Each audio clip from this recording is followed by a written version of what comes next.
think it's more college than professional, but the way college athletics is set up, this was a great football season. I hope you enjoyed it. I hope you thoroughly got into everything South Carolina did, especially the back half, because there's no guarantee, even with a returning quarterback and now an $8 million coach and a nearly $2 million defensive coordinator. And we'll get into the Reese Senior Bowl yesterday, but you lost some players. You gotta rebuild a little bit. Last year was a 1 year deal, much like college basketball in South Carolina. Last year was a 1 year deal, and this year is a 1 year deal. They can change it. It can be fixed in one singular year. Oh, that's the good and the bad side. That's the good side and the downside. I mean, I was actually thinking about that concept a little bit more and why it is even more important now to have the right person in charge of the program, or in leading the charge, because things can fluctuate. But I think with the right person in charge, you'll be able to limit the amount of fluctuations where the ceilings, you may not be able to reach the ceilings every year, but you don't want to reach the depths in the basement. So I think there is some concepts to that. So we'll get into a little more college basketball today as we get you up and get you going again. We are live here from Pro Swing out here on Forest Drive. It is the inaugural indoor golf tournament. We'll get some more information and talk with the guys about that later on this morning as we get you up and get you going here. Should be a lot of fun. They've got tee times beginning at 11 a.m. this morning. Again, if you registered for the golf tournament, you got a chance to win some Gamecock baseball season tickets. We're now officially 15 days away, just 15 days away from Paul Maneri's opening pitch. I know he won't throw the opening pitch. He might. He who knows? Old Paul Paul can do what he wants. He's got the baseball program to himself now. Look forward to that. So we'll do that. Also this morning coming up, we'll catch up with Josh Harris. It is time to start our Corley Pool Solutions Checkered Flag Challenge again. No picks today, but Jen, I know we've got a lot of previews and a lot of things to get ready for a brand new NASCAR season that will get underway. I say underway. This is kind of like the preseason this coming weekend from Bowman Gray. So you got a historic venue, but we got some rule changes. We got all things. Maybe even in 2026, we've got playoff format changes that are being considered. So we've got a lot to get to when it comes to NASCAR in 2026. And again, that's if today is 15 days away from opening day of college baseball season for the Gamecocks, 17 days away from the true opening day and the Daytona 500. We've got that just around the corner. Are we tired of Reggie? Is Reggie the Chiefs? Yeah. Reggie is Steph Curry. Reggie is the Chiefs. Reggie is not liked anymore. Okay. Really wasn't liked to begin with, but now liked even. Who is the biggest villain that kept winning?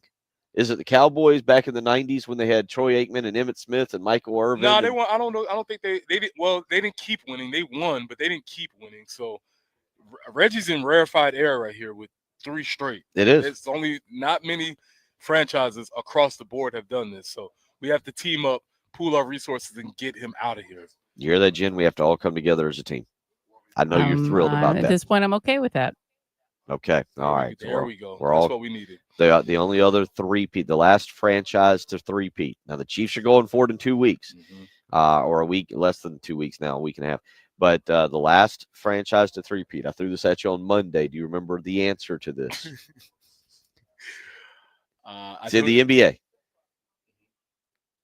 The star of that team, unfortunately, it was ironic that on Sunday was his 5-year passing. Okay. Lakers and Kobe Bryant. Lakers. 2000, 2001, and 2002, when the Lakers three-peated. That is the last professional sports franchise to have the three-peat, and that's what the Chiefs will go for. We'll talk maybe about some significance of that, maybe even today, get into that a little bit. But, yeah, Reggie Anderson with the three-peat in the Corley Pool Solutions Checkered Flag Challenge, winning in 2022 over Jen by 19 points, winning in 2023 over me by 9 points. And last year, he took down Preston by 5 points. So, and Reggie's been consistent, 124, 129, and 126 have been a point totals. So to put yourself in championship air, You got to get right around that 125 point total. It looks like there's some numbers there. Yeah, as I'm looking at the numbers, third place my first year, second place last year. I feel like people are expecting some big things from me this year. Yeah, year 3, you're on the clock. You're on the clock. Mm-hmm. So, excuse me. We'll catch up with Josh Harris coming up later on this morning and get into a little NASCAR for you. Start getting you set for that. But again, we are live this morning from Pro Swing out here on Forest Drive. Again, the inaugural indoor golf tournament here at Pro Swing, where they will have tee times throughout the next 3 days. We'll be here today and tomorrow. We'll be here. The whole crew will be out here 6 a.m. to 6 p.m. bringing you all the action as they have our promotions director, our setup girl, Jeannie's over here. We're giving her a tutorial of how to hit, what to do. That could be kind of interesting, even though we're behind her and to the right. I still am not 100% sure we're safe. But we will hang out here and get you through the morning. We'll allow Tyler and the Gamecock Central crew to take over. Terry Ford will hang out here from noon till 3. And then well-known 107.5 The Game golfer Jay Phillips steps onto the tee box at 3 o'clock this afternoon with his sunglasses and his lanyard that keeps his glasses around his neck. Everybody knows that's what you need. Also today, the start of Pebble Beach, by the way. But the real action right here at Pro Swing, Preston, especially when Jay Phillips takes to the tee box at 3 o'clock. Yeah, I feel like that's an upset that Jay's not a golfer. I think that's really interesting. That's probably, if you read the scouting report, it just, there's a little bit off. But then when you see the fish and that you see the fish band and you're like, okay, well, that maybe makes a little bit more sense. Yeah, fish doesn't play well on the golf course. Yeah, I'd imagine. Doesn't play most well. people are not playing fish when they're pulling up to the 18th hole. 803-404-61. Oh, Daryl helps me out. Yes, the Senior Bowl. So we do have college football this weekend. Does that count for football this weekend? They will be playing for something. There's a lot more at stake for the Senior Bowl. So that's a good call, Daryl. So good job. All right. So we'll get into that a little bit. About to talk about it. We're going to get into a little bit. It's a good call, Daryl. Good call. Senior Bowl this weekend, and we'll get into that a little bit. TJ Sanders turning some heads yesterday, and we'll talk about that. You're listening to Preston Thorne, Bill Gunner, Jen Jensen back in studio. We are live from Pro Swing out here on Forest Drive this morning, getting ready for the inaugural indoor golf tournament here held by Pro Swing. Some would call it the first annual. Some would say that's inaccurate. So we're calling it the inaugural tournament. You're listening to Bill Gunner, Preston Thorne, Jen Jensen. Welcome in on your Thursday morning. It's the early game.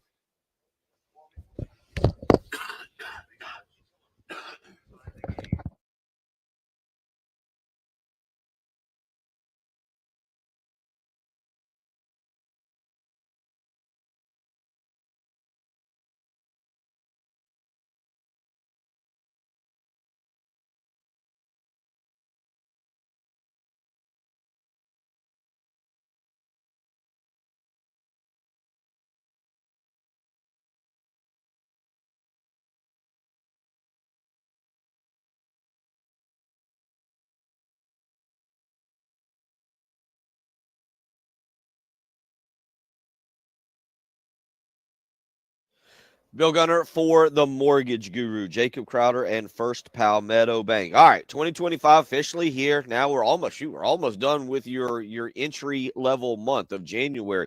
So now you're probably thinking about things you need to do this year. And one of those things may be refinancing your home. One of those things may even be buying a new home. And if you're looking to do either that, the very first thing you need to do is see what the interest rates are, see what the mortgage payments would be, how much money you need to put down. These are all very, very important factors when you go to purchase a home.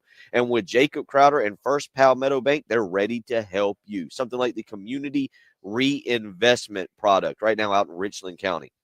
If you're thinking about moving into Richland County, Blythewood, Northeast, Southeast, or the I-20 corridor, they are offering a 4.99% interest with a 5.075 APR on a 30-year fixed mortgage. For more information, call Jacob Crowder today, 803-719-1005. Tell him Bill Gunner sent you.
Doesn't appear there's any accidents. It's good news. And as far as your forecast goes, 67 with some clouds today, 76 tomorrow with some afternoon or evening rain, and 68 with some sun on Saturday. But a little chilly to start your morning.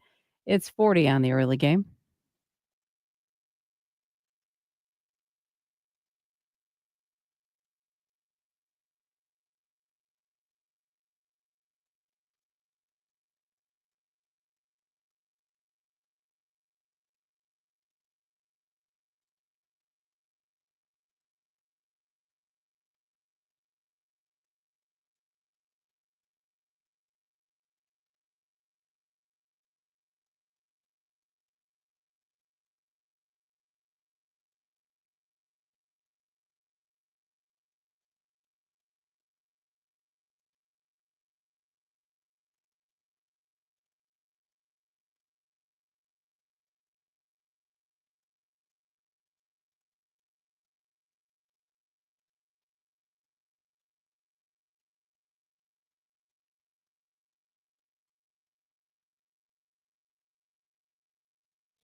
$6:20 on your Thursday morning. Get up and get going. Bill Gunner, Preston Thorne, Jen Jensen, and again, Preston and I live from Pro Swing out here on Forest Drive for the inaugural indoor golf tournament. Now, the Pro Swing guys have actually set it up very nicely. It is nice outside. It's supposed to be nice. It's supposed to be 65 today.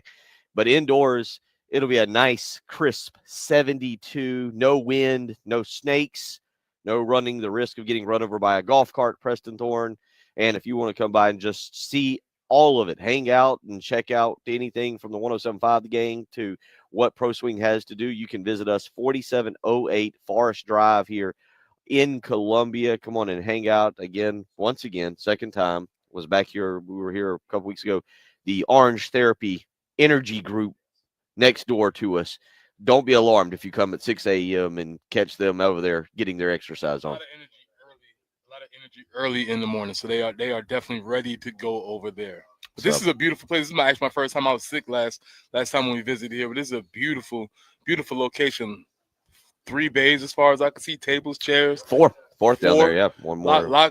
Really a lot of space. If you're kind of trying to struggle like I was trying to figure out how it looks, if you're familiar with the Forest Drive area, it's way bigger than I actually anticipated. It's really cool. Yeah, very, very fun setup. And again, even if you're not playing in the tournament, come by and hang out. We'll be here today, tomorrow, 4708 Forest Drive here. They got the TVs up, so we are seeing last night Victor Wembanyama finally fed up with fouls. Finally fed up, kind of like in football. Do you ever get fed up with being held and you just finally snapped and wanted to yell? You have to do that on occasion. So yeah, we'll get into that a little bit later on. But right now, a little Senior Bowl discussion. And Jen, I believe we have a clip from yesterday. This is TJ Sanders, who is having a very good early start to the Senior Bowl. I will get Preston's take on what the Senior Bowl kind of brings. But here is a clip yesterday. TJ Sanders on conversations with some NFL teams at the Senior Bowl. Just hearing some teams, tell me that I'm, just a top, 30, 15 talent in this draft. Okay. Could be a starter in this league for a long time, could play as long as I want. Just hearing that belief and confidence that they're installing in me, just makes me believe in myself more and more. A little confusion there. He said top 30 and then jumped to 15. Well, here's the thing about the Senior Bowl. It doesn't matter what the consensus is, and that's why this is always so interesting. All that matters is what one person thinks. If one team thinks you're a top 15, then you're a top 15.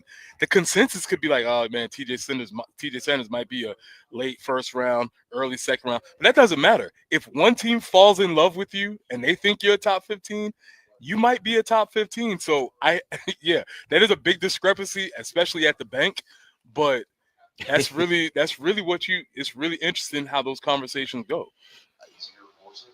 Were you surprised early in the season? We started doing this, I think this was maybe end of September, where CBS Sports had their mock drafts up, and I started pointing out to you, hey, TJ Sanders is the guy that's showing up in the first round of the mock drafts. At the very end, he was always somewhere between 26 and 32, but he was the guy early on, not Kyle Kennard, not Nick Ebenwari, not some of the other guys that maybe maybe you would have expected it was TJ Sanders. And as a defensive lineman yourself, as you said, TJ's a finesse guy.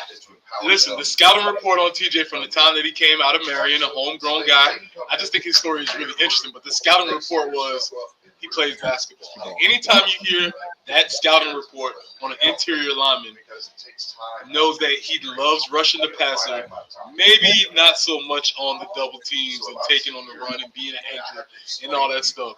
And so I knew exactly who TJ was as soon as I heard the scouting report, and it proved to be true. Twitchy, let's get into our draft words here. Twitchy, good hips, fast hands, aggressive, all of those things that you want out of a D tackle. And to be honest, the way you make your money in the NFL is by rushing the passer. So he has all of the skill set that is needed to maybe be somebody that sneaks higher up in the draft than you might think. The Twitchy. Get to say these words again. Twitchy bends well. Is that well, yeah, you want to be bend an interior guy? Here's the distinction. You got to be a knee bender, not a hip bender. Because if you bend at the hips, you're no good. You got to bend at the knees. Gotcha. Okay. All right. CBS Sports has updated. They've got as of Tuesday, they have updated a lot of their guys. They've got multiple. They got 4 different draft boards on their 4 different guys. TJ Sanders has fallen out of every one of them. Now, it doesn't really mean a whole lot right now, but just to give you an idea, he has fallen out of every one of them.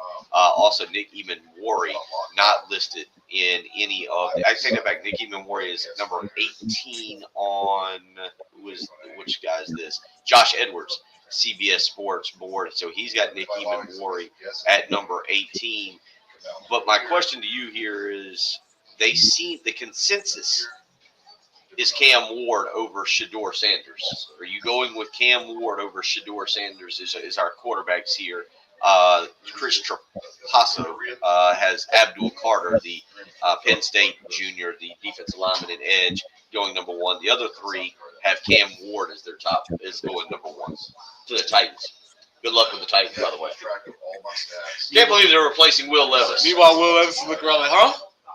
What? If there's nobody refreshing their browser on the number 1 picks, it's Will Levis. It's like, come on, guys, don't do this to me. Would I go Cam Ward over Shedeur Sanders? Maybe. I don't know. I don't have a very strong opinion on that. Both of them have the prerequisite skills to be a quarterback. I think that might just be who you like more in the interview room, or who you feel like going to be a face of the franchise. But going back to TJ, I think TJ is such a very interesting case because when we looked at now that we're in recruiting, and recruiting is all year long, and we're in the class of 2029 or whatever we're doing, nobody was super excited about a 3-star defensive tackle, undersized defensive tackle out of Marion. So I'm sure if you could go back and archive the boards, there were no boards lighting up about TJ Sanders. It was probably like, oh, well, we got an in-state guy, that's cool. But nobody was super excited. And that's why recruiting is a game that you look at the stars, obviously you want to recruit more higher level guys, but it's also a developmental game. That's why I think this TJ is a really interesting case. Yeah, no, there was some excitement to him. You're right. I have to go back and look at his class, and I'll do that here in just a second, and compare and contrast to who was brought in with him. There isn't a level that. But one thing about Will Muschamp, this is something I never thought that Will Muschamp got complete credit for. Muschamp was really good at finding the under-the-radar guys. DJ Wanham comes to mind, kind of a 3-star guy that he flipped from Indiana late in the process. That was when Muschamp actually got the job. I was just watching the playoffs 2 weeks ago, and Keir Thomas was out there starting for the LA Rams, and he was like, "Really? That's interesting." Yeah. Even now, I'm like, well, he was starting for the Los Angeles Rams. Even though he was in the transfer, he left here, but that's another guy that you said Will Muschamp found this under the radar guy who ends up being an NFL dude. Yeah, I'm having to actually go back and look exactly what class TJ Sanders was in. I believe he was in that final class for Muschamp that then held on with Shane Beamer. Yeah, he was technically the second highest rated player in that class, behind current transferring all over the place, Omega Blake. He was the second highest rated, but what was his rating? 87. He was number 70. He was the number 75 overall defensive tackle and the number 6 player in the state of South Carolina. We'll come back. We'll get a little bit more into that and talk a little bit more about what is taking place with current Gamecocks, Dylan Stewart and Lenore Sellers. We'll get into that a little bit. Again, Bill Gunner, Preston Thorne, live from Pro Swing 4708 Forest Drive out here, getting you ready for the inaugural indoor golf tournament. We got stands. Oh, that's the driving range. We got the driving range right there. We'll get into more. If you're listening to us, it's the early game. Yeah, that's what you got to hit the first, right? But your irons go traditionally anywhere from a 4-iron down to a 9-iron. It also has a lot to do with your face angle. So this is a certain degree which allow it to go so long. So you take the degree change in the face as well as the length of the club. Bill Gunner for AAA Heating and Air. All right, now we're talking. It's going to be nice today, mid-60s. Maybe the heating and air is not on your mind, but it should be because you know as well as I do those incredibly hot dog days of summer are not far away. My question to you, is your air conditioner ready to handle it? If it's a little bit on the fritz, if it's kind of looking old, if it's making some clinking or clanging, it's time to call Roy and Dana Finley and take advantage of the incredible deals they have in place for you, such as no interest and no payments for a full 12 months. That is right. You make a purchase here on January the 30th, you'll have no interest and no payments for a full 12 months. So give them a phone call today, 803-677-1500. That's what I did about 2 years ago, and that heating and air unit has been absolutely fantastic in the Gunner household. Do the same. Call AAA Heating and Air today, 803-677-1500. Tell them Bill Gunner sent you.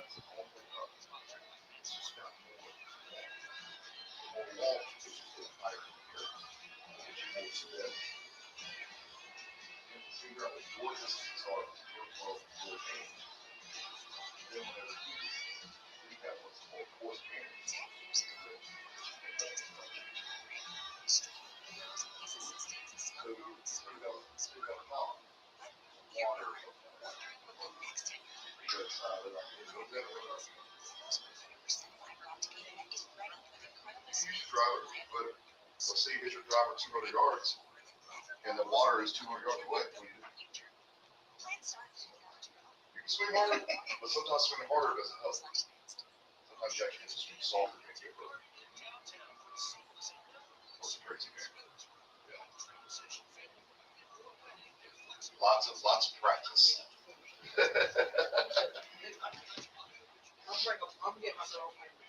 Hey, have at it. Play a video game. All right, you know, get the ball, get a ladder. All right. Because I already got a ladder, I don't want to break anything.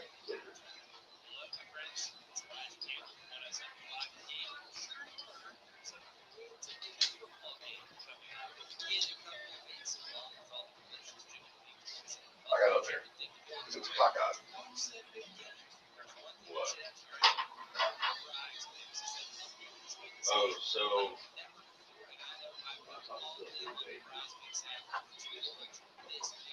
Well, they somebody go up there and mess with it the other day, but it was like that. So what happens is based off of the door moving, it shifts. All right, so it was kind of catwalks, right? And now it's just lifted weights, it's just down.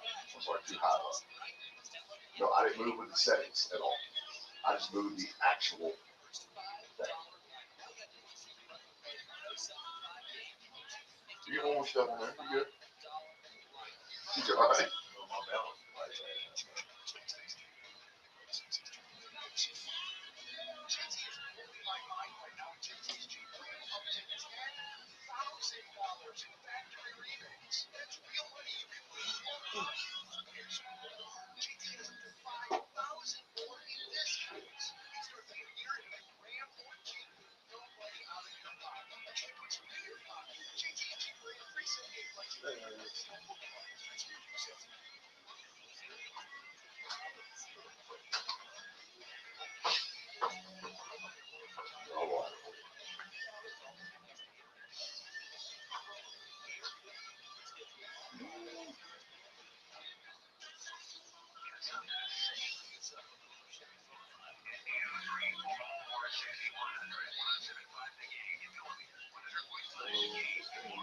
I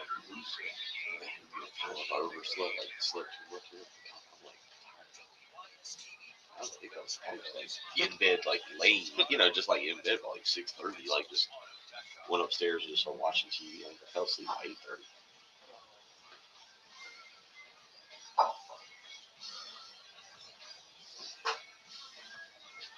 So the mount itself, like this, all the pieces come out of the ceiling. That's got the screws to keep it good. Looks like there. That was $7. Yeah, so just stand there like that now. And a little tippy toe on that couch. Still not too fat, bro.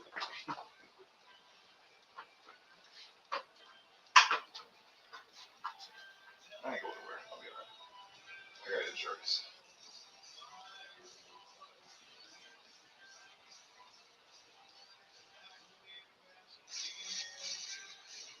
No, but it's just like the actual mount is not pivoting. You're just moving it, and it just goes right back to the same spot. That's the whole point of those screws is to hold it still. How did it get? That's what I'm saying. Up to begin with. It wasn't like that. I came in here because again it was 6:35 on your your Thursday morning. Again, we're Bill Gunner, Preston Thorne. We are live from Pro Swing, getting ready for the inaugural indoor golf tournament where they will be playing at Quail Hollow here in just a few hours. It'll be a 3-day event today, tomorrow, and Saturday. And we'll talk more about that with the guys coming up later on this morning. But it's going to be a lot of fun as they are getting the course set up, and they're on a ladder at 6:36, which I feel like is never a good. You don't get on a ladder at 6:36 in the morning. Like that's a little. I think ladder time starts more closer to 7:30. You got to do what you got to do. That's true. You got to do what you got to do. 803-404-6100. Speaking of doing what you got to do, Lenore Sellis and Dylan Stewart next year will do what they got to do to carry this football program and keep the momentum going. And Preston recently, they were named top 20 players. We talked a little bit about Dylan Stewart and Cole Kubelik, naming him the number 3 returning player overall, but some more honors and accolades for these two. Well, doing what they got to do, they're going to have to do more. I think I'm going to be the one that's stomping on this right now with Dylan Stewart. Dylan was amazing last year as a freshman. Everybody expected him to be a 5-star talent, and he showed up, showed out. He did really well, 6.5 sacks, but he only had 20 tackles. And I think when you look at that, his production in the run game, his production when the ball's going away from him, his production when it's not necessarily 3rd and long, that's where he's going to have to step up this year to take the next step in his evolution towards being a potential first pick, first-round draft pick, et cetera, et cetera. So all indications say that he will do that, but that's what he's going to have to do next year as he moves forward. He's going to be, obviously, there's going to be a lot of scrutiny. How much do you put on his production based on who he has on the opposite side to draw the attention? Like, he could have a better year, but because he doesn't have a Kyle Kennard next to him, maybe it doesn't show up that way. And I'm going to go out on a limb and say he won't have a Kyle Kennard next to him because Kyle Kennard won the Bronco Nagurski Trophy as the best defensive lineman in the nation. That will not happen again next year unless he's Dylan Stewart. I'm sorry. Let me just look into the future. Hasn't happened before. Probably won't happen again next year. So yes, he is going to have to step up. And again, I still making these same parallels to CMB as far as basketball is concerned. It's a different game when you don't necessarily have those older guys around, one, guiding you off the field, and 2, protecting you on the field. And that's what Kyle Kennard did for Dylan Stewart. So Dylan's going to have a new challenge for himself when he's going to have to step up and be the person that teams are focusing. Maybe one of those guys will be a transfer, Jaylen Brown, much like Kyle Kennard was a transfer. Jaylen Brown comes in. He's one of the higher-rated transfers that the Gamecocks landed out of the transfer portal. 6'5", 265 pounds, defensive end or edge, and then whatever we want to call these things. Comes from 2 different spots. Okay. Comes from Missouri.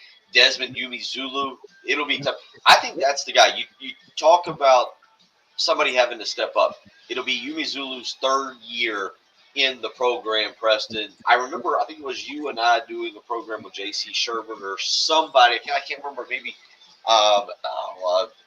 one of the recruiting analysts. But the discussion was that Yumi Zulu was not an instant impact type of player. He had all the raw, natural things you love about a pass rusher, but he had to get stronger. He had to refine his technique. He had to really kind of learn the college system. And when he came in as a freshman, it was kind of unfair to him because you were throwing him to the wolves. And while he was very good at the high school level, he wasn't really ready for college. This year, he got to sit behind Kyle Kennard and kind of had his reps limited. But to me, that's the guy that it's time to step up, to have a big offseason, to have a huge gains in the strength and conditioning program and become that elite pass rusher. He was how you talk about TJ Sanders not being highly thought of.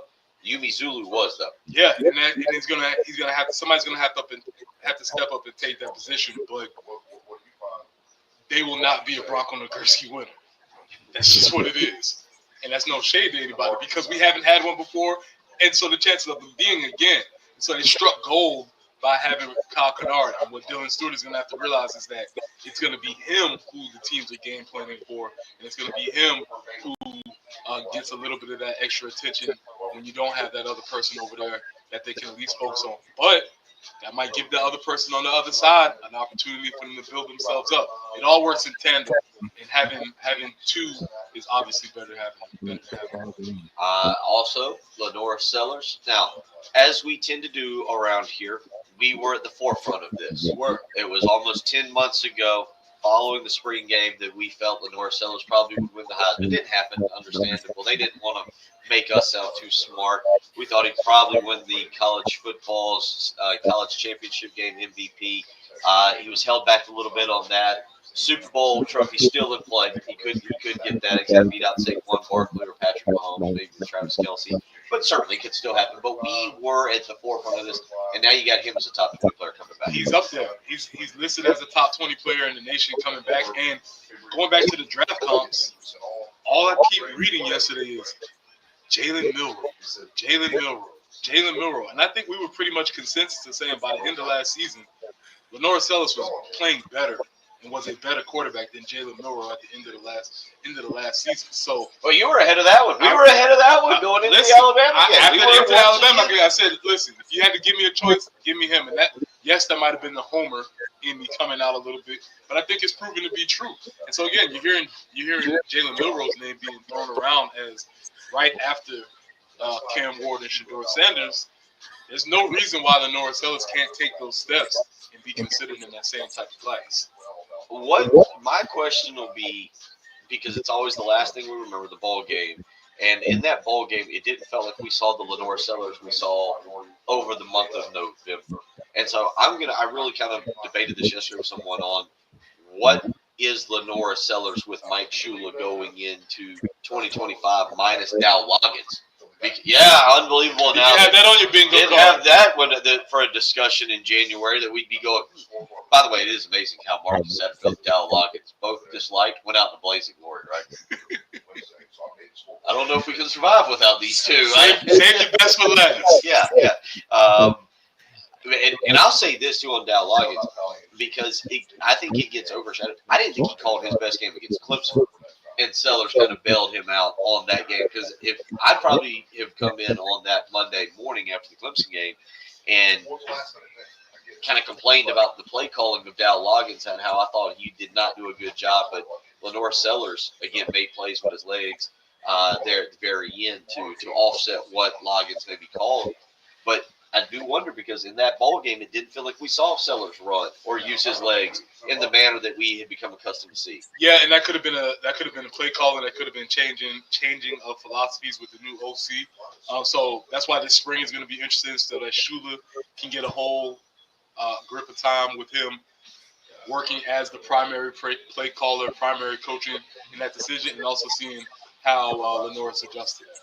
803-404-6100 if you want to weigh in on any of that, as the Garnet Yardbird on our live stream mentioned today. Final date to get particular French fries at a local establishment. If you're, he says he's going to boycott. The Garnet Yardbird on the live stream says he's boycotting. Him and Daryl. Yeah. Well, Daryl's always known. Daryl gave him a piece of his mind. Yeah. No, that was Brad. Yesterday. Oh, sorry, that was Brad. That was Brad. Brad. Yeah. The poor person handing him the food at the. So here's your basket. And another thing. Yeah, I don't make decisions. I'm here at this location. 803-404-6100. We'll come back. We'll get into a little bit of, speaking of the bowl game. Boy, Brett Bielema is not going to shut up, is he? He's going for it, man. He's got nothing else to do up in Illinois. It's not a fun time of the year up there, so he's just going to still chirping away. We'll tell you about that. It's the early game.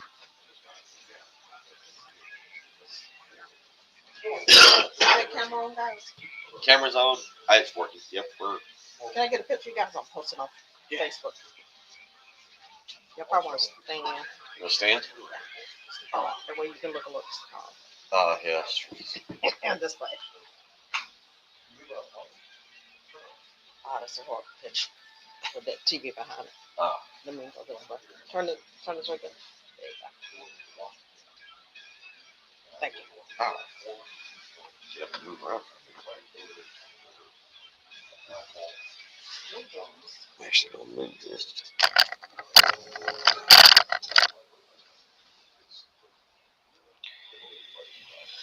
Oh, man.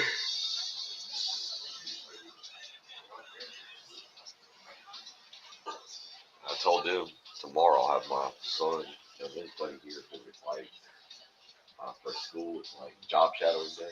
Oh, that's good. So they'll come and hang out. Get some golf balls and shoot around off our You brother. play golf? Oh. How old is he? He's 12. Oh, okay. He did. He will play golf, but yeah, we were at the bar in Lexington, LJ's, where they got the driving range, and they had like hitting right there, but they had a little metal fence that kind of separates the shank one. And it had right, and it hit it, so it hit him in the lip. Worst part was he came over, he was like, embarrassed. I fell off while I was like, oh, goodness. So if I was like, let's go play golf, he'll go. But if I'm like, let's go hit golf balls in the driving range, or at that place, he's like, yeah. Well, yeah.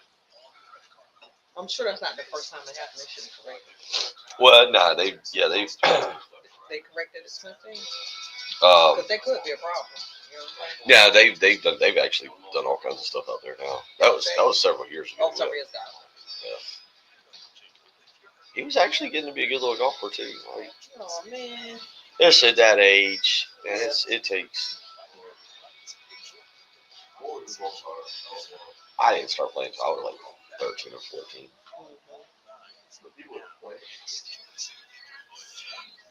Oh man.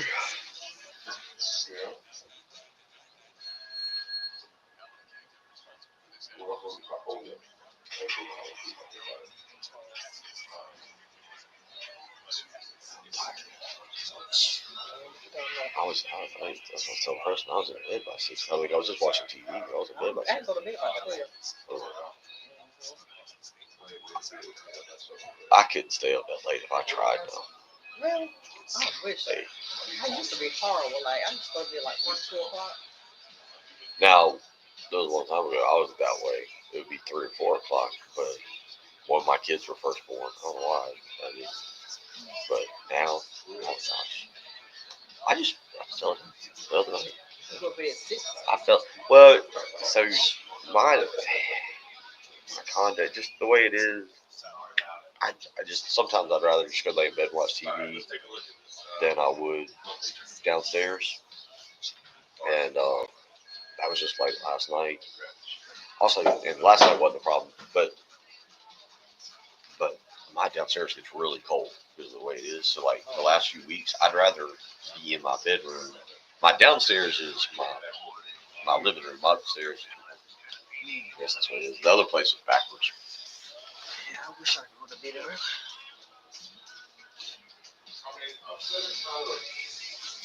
6:48. 6:48 as we get you up and get you going live from Pro Swing for the inaugural indoor golf tournament taking place later on, starting today at about 11 a.m. 4708 Forest Drive. Even if you're not playing, come and hang out with us. Stop by, say hello, check out the venue, as Preston said. Spacious, big, 4 different bays. You can play different golf courses. They'll be playing Quail Hollow later on today. We'll talk more about that. Let's get out to the phone lines, 803-404-6100, where Jen, I apologize. I got you. Is it WB wants to weigh in on Lenore's? Hey, WB, how you doing this morning? What's on your mind? Hey guys, great show over here in Florence, and obviously we know a little bit about Lenore's. In the bowl game, it was apparent to me and some of my buddies, Jim, that Lenore's would get to the line of scrimmage, and he had opportunities to run like he did throughout the season and make big plays. There was a lot of green grass, but yet almost every time in the bowl game, he decided to throw. It was like he was instructed.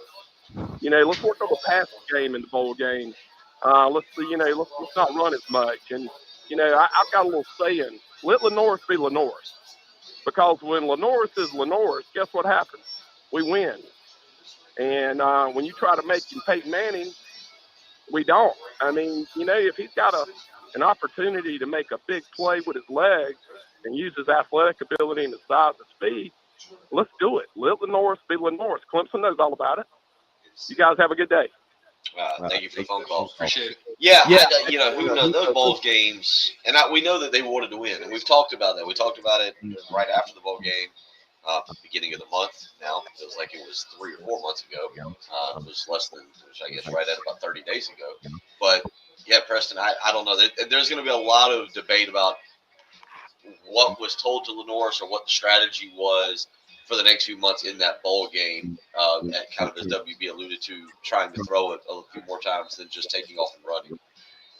Yeah, and that's really interesting that with that observation, because I think some people also had a similar observation. One thing I will say, what we do know about Lenore's is that he's highly coachable. He takes coaching very well, and with somebody new in his ear, he might have been trying to adhere to the new coach. We don't know this for sure, but I think they all get that together, and things will come more naturally as they spend more time together as a unit, as opposed to just being thrown together for the bowl. Also, we'll just go ahead and advise you. I think in the spring game, he's not going to run one either. If you're going to that spring game, expect that. I don't think that's not going to happen. 803-404-6100. Speaking of the bowl game, Brett Bielema, this isn't going to stop, is it? And by the way, remember Shane Beamer a few weeks ago said, or no, he said this Saturday. He said it Saturday at the football game. He said, Bielema and I had a conversation. We spoke, and we're just going to have to agree to disagree on the situation.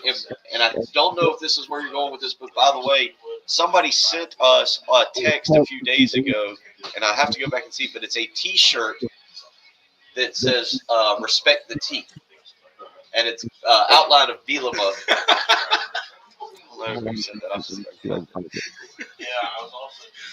Well, Bielema's been active, and I don't know if Bielema's been this active this whole time, or was it just activated after the bowl game.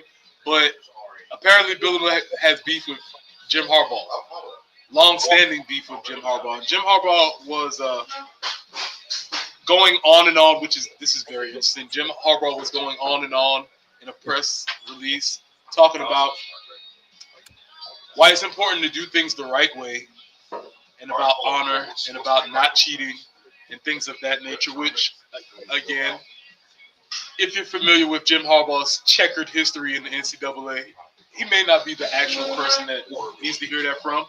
And Brett Bielema took exception to that, and he didn't subtweet him. He retweeted him, which is a very, very distinct thing. He didn't say it randomly. He retweeted him and said, "Really? Well, why did you leave? I was looking forward to playing you, but understand why you ran to the NFL. See you in the future. Family." Did we not know this about Brett Bielema wins 10 games and now? I don't know. I never had any beef with Brett Bielema, but and I always thought he was. Again, I told you I seen him in person one time. I was like, bigger than I expected. He's a hoss of a man for sure. But yeah, he's right out and said basically, "Hey Jim, if you didn't leave, we was gonna get you. We were coming for him." Yeah, Brett Bielema's feeling himself this offseason. Like I said, you win 10 games. Here's the T-shirt that has been made to where he's. I thought there was another one that says "Respect the T" or something. I'll see if I can find it. But yeah, but Brett Bielema. I mean, they've got him in T-shirts, long sleeves, hoodies. They got the female shirt right here. Yes, Brett Bielema has captured Illini Nation's hearts with what he did during the bowl game, and now he's just taunting everybody. Yeah, and to make it even further, this was a random Jim Harbaugh clip. It wasn't as if this was recently posted. So it's almost like we all do. He's just sitting there scrolling along one day and he just sees this old clip of Jim Harbaugh. He's like, hey, hold on a second. I got something to say to him.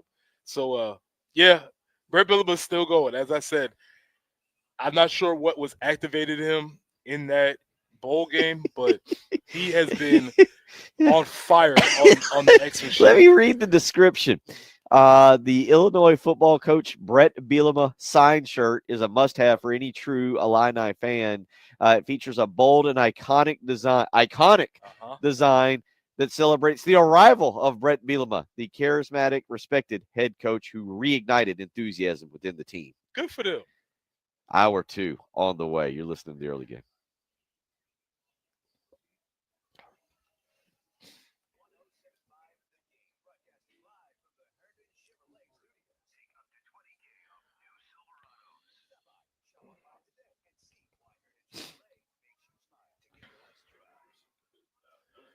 Preston here for our friends at Absolute Glass, the premier glass company of the Midlands, offering auto, home, and business glass repair. So if your glass is damaged, shattered, cracked, or broken, they can handle the job. If it's a cracked windshield, that's no problem. They'll come out to your location and they'll replace it for you, usually for free, and they'll work directly with the insurance company to take away the headache. So if you've been swinging golf balls or if you've parked near the golf course, maybe that's a good reason why you would want to come to an indoor spot. But anyway, if that did happen to you, Absolute Glass can take care of it for you. If you're looking to increase the value of your home with new windows and mirrors, Absolute Glass will take care of that for you too. Windows, mirrors, shower enclosures. We say it all the time. If you can see through it, Ray and Marianne at Absolute Glass can do it. So check them out online at AbsoluteGlassInc.com. That's online at AbsoluteGlassInc.com.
Not seeing any reports of any accidents. Don't have any significant slowdowns right now. So wonderful news in that respect. 67 will be our high today. 76 tomorrow with late afternoon and evening rain. That should clear up overnight, and by Saturday, mostly sunny and 68. Right now, it's 40 on the early game.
Seven a.m. live from Pro Swing out here, Pro Swing Golf out here at 4708 Forest Drive as we get you ready for their inaugural indoor golf tournament. Going to be nice today, at least here in the Midlands, but here at Pro Swing, it's going to be beautiful. Indoors, 72 degrees.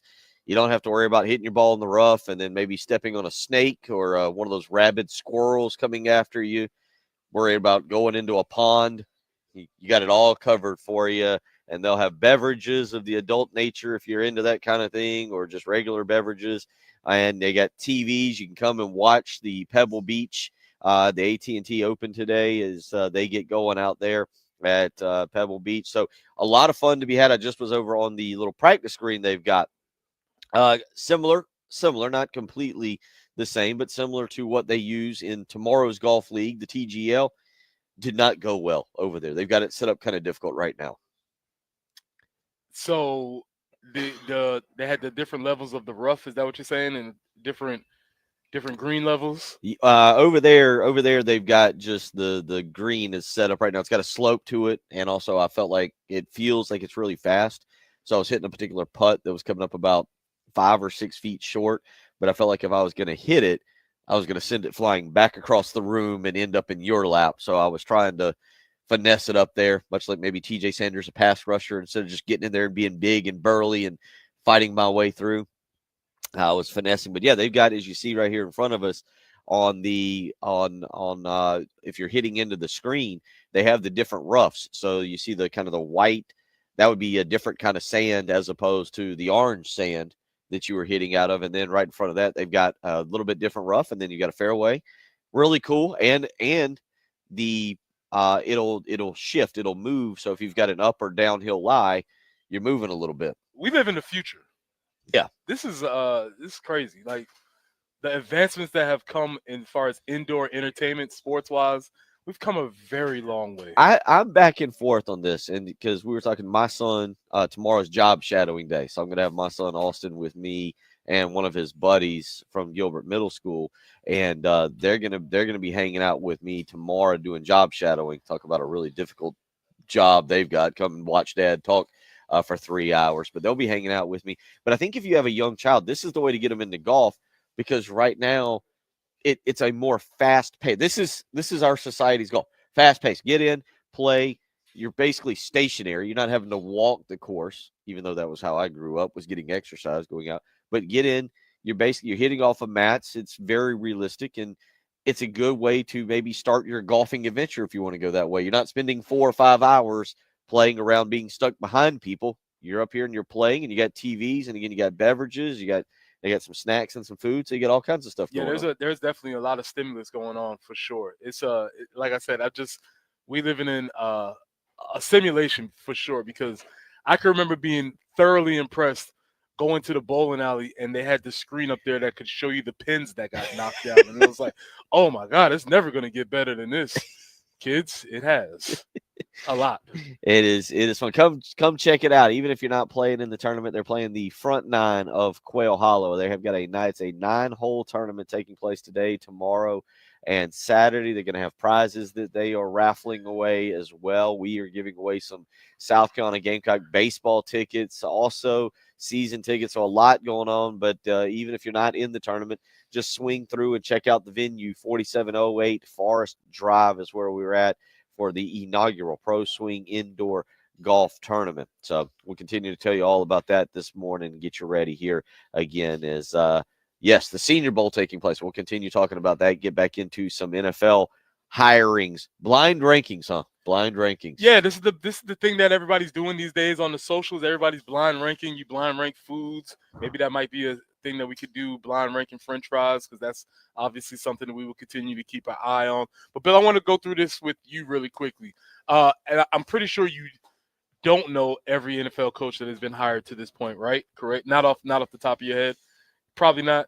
Not off the top of my head. You're going to say them, and I'll be like, yeah, okay. I would assume not. So let's go through this really quickly. We're going to blind rank these 6 NFL coaches that have been hired. I'm going to give you a name, and you're going to put them 1 through 6 without knowing who's coming next, okay? Are you ready?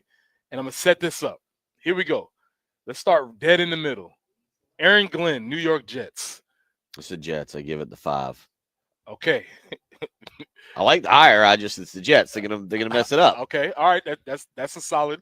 That's solid. Okay. Let's go with 5. That was the lowest, right? 6 will be the lowest. 5 is the lowest. I know where I'm going with 6. So let's see if you're going here. Dallas Cowboys. 6. 6. See, this is why the blind ranking system is so interesting, because you gave away the 6th pick, but you forgot Duval. I like this guy. Now, okay. I'm kind of, I don't want to say, but I'm kind of like, hey, but I give him a 3. I think that he's got NFL experience. He's been around. I'm going to give him a 3. All right. So we got Brian Schottenheimer at 6. We got Aaron Glenn at 5, not because of Aaron Glenn, but because of the Jets. Yeah. That leaves us with Pete Carroll. 1. Number 1. I'm excited. Quarter, Let's go. Can't win in the second quarter. Right. Okay. Pete Carroll, number 1. So we have 1 taken care of. We have 6 taken care of. We have 5, and we have 3. Where does that leave Ben Johnson in your mind? He's a hot commodity. The Bears got the hot commodity. The Bears got the guy. Does that mean it's successful? I don't know, but he's the 2. Okay. He's the 2. They got the guy. You got the prized coach that was we didn't know Pete Carroll was available. I don't think we did it. I feel like that was a sort of call that Ray Tanner made to Paul Maneri. Yeah. Maybe they called Pete like, hey, Pete, who do you think you should hire? And he's like, hey, I know me. A guy. I got a guy. What, you? Yeah. All right. So this is why the blind ranking system is fun, because our last guy is Mike Vrabel. Now, this particular Yahoo Sports article has Mike Vrabel as the number 1 hire. But, Bill, you don't have a number 1 slot left. No.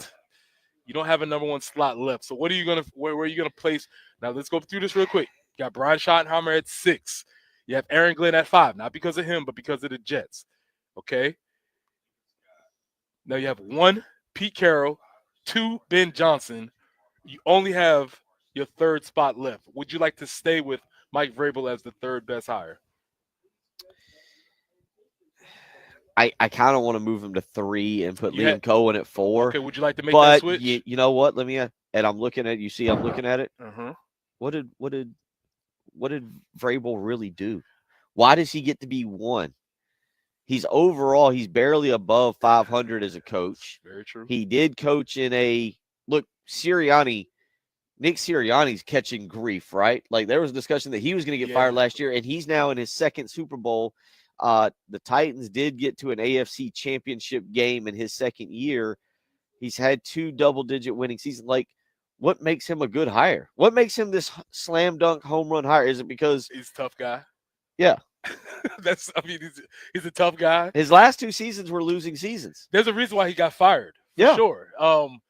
I think what people are saying is that the Tennessee Titans as a whole system was a train wreck, and maybe he got caught up in that being bad. Now that he will be back at home doing things the Patriot way, maybe he'll be able to get himself back on track. But you're right. the numbers don't necessarily support Mike Vrabel being the number one guy here. But this is a lot of people. I'd maybe in the blind rankings. I'm going to stay with 4 because Liam Cohen's new and he's 0-0 as head coach. Oh. Look, man, these weird, quirky coaches are now in.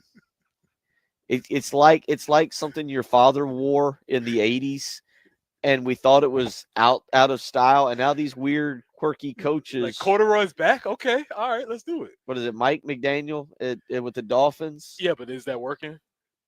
It worked. Is it working?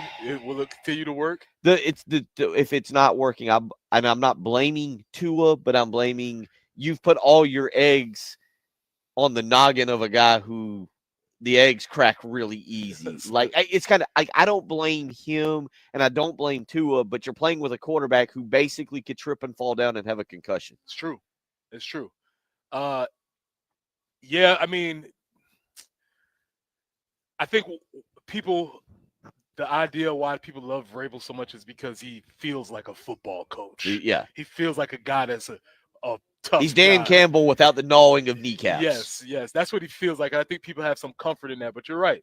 Maybe Liam Cohen does come in and get the job. Maybe he can actually relate to the younger players a little bit better than old Vrabes can, because Vrabes going to come in and try and do it the old Belichick way, and that may not be successful anymore. Yeah, I mean, again, you're talking about a guy who's 54, Vrabel, 54-45 overall. He has an 11-5 season and a 12-5 season. He's got 3 playoff appearances. He's 2-3 in the playoffs. Again, he lost to Kansas City in the AFC Championship game. Well, of course you'd lose to Kansas City, but also lost in a wild card game and lost in a divisional game. I don't think he's a bad coach, but I don't get all the excitement. Look, I'd be more excited about Ben Johnson, Liam Cohen, Pete Carroll. Pete Carroll. Pete Carroll. Yeah, Pete Carroll, and unfortunately, Pete Carroll and the Patriots had already had a thing that didn't go very well, so that was not on the table. So yeah, that's my rankings there. 803-404-6100 if you want to text in and give us your rankings. Let's get out to the phone lines. Chip wants to weigh in on our Lenora Sellers conversation. Chip, how you doing this morning? What's on your mind? Good. Can you hear me, Bill? Gotcha. Yes, sir. Okay. I'm just trying to unlock the door for your child to come in the building, so I hope you submitted your paperwork for yesterday. I'm his assistant principal. I don't know if you remember talking to me. 7-11. Trust me, my child is not there yet at that school. Okay. But I did not know anything about paperwork, so you may be tracking. One of us may be tracking the other one down here in about 2 hours. Dude, I'm only kidding. Okay, good. I was like, oh boy, he's gonna hate me now. The only reason I called, when the guy called about Lenoris evidently being told to pass more and run less, I distinctly remember after that bowl game, because I drove all the way to Orlando to watch it. Illinois ran pretty much a spy linebacker the entire game, and that really made him ineffective running the football. One thing he does have to get better at, and I think everybody recognizes this, is he's got to get better at throwing the ball so that defenses that do that make that a lot less ineffective defensive strategy. But seriously, they ran a spy and they limited his running ability, and that's why he looked like he did. Not to mention that he had a month off between games, so that was also an issue. Chip, I've not gone back and watched the game. I admit maybe I need to at this point to go back and reanalyze some of these things that you kind of mentioned there. But it does make sense in terms of the spy. Yeah, I mean, that was an easy tactical answer. I think that's why maybe Wes Goodwin got ushered out the door at Clemson, because they didn't attempt to do anything like that. They stayed in man-to-man coverage and gave Lenoris a chance to make plays with his legs, whereas Illinois played a little bit more zone, kept things in front of him, made him make throws, and that's probably what teams will try to do. So you're right. He's going to have to improve his pure, quote-unquote, pure quarterbacking skills. But again, with him being so coachable, with him being everything that we know of him, I have no doubt that he will make those improvements. Chip, appreciate the phone call. Good luck there with the school today. And yes, Austin will be, I don't know if I got paperwork I got to fill, but Austin and Beckhamberg will be with me tomorrow here at Pro Swing. I'll put them to good work. I'll put them, make sure that they follow through on what they got to do with the job shadowing. 803-404-6100, how you can weigh in if you want to do so.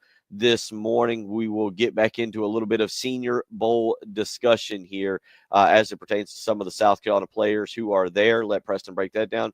You're listening to the early game.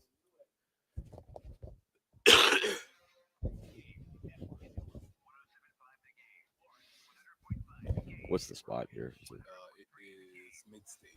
Oh, sure.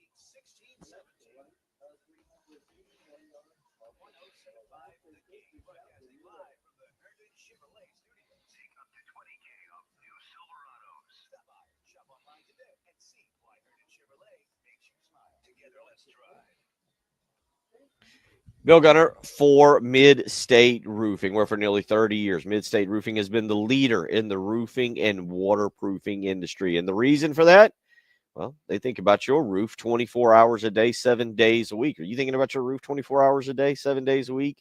Maybe you're not. Maybe there are other things on your mind. But let me tell you something. When you've got a leak, you're going to start to think about it. Trust me. That's why Mid-State Roofing is there. 24 hours a day, 7 days a week, 7:15 here on a Thursday morning. You give Mid-State Roofing a call because you've discovered a leak with your house or with your business.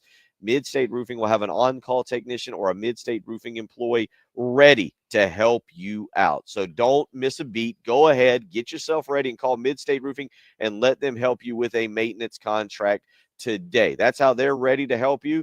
24 hours a day, 7 days a week. Mid-State Roofing will be there for you. 803-356-1919. That's how you can get in touch with Mid-State Roofing today. Give them a phone call. Tell them Bill Gunner sent you.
Still looking pretty good on the highways, not getting any reports of any accidents at this point. So hope it stays that way for you.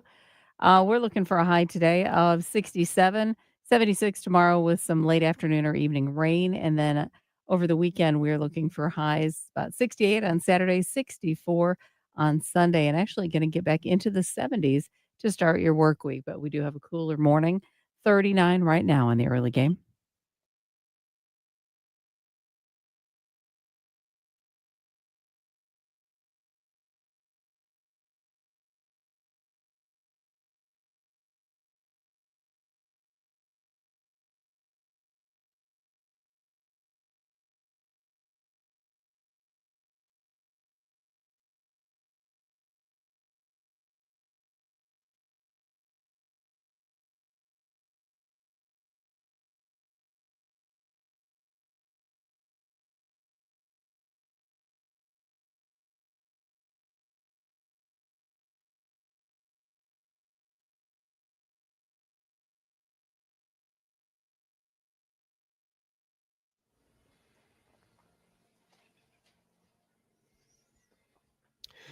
$7.20 on your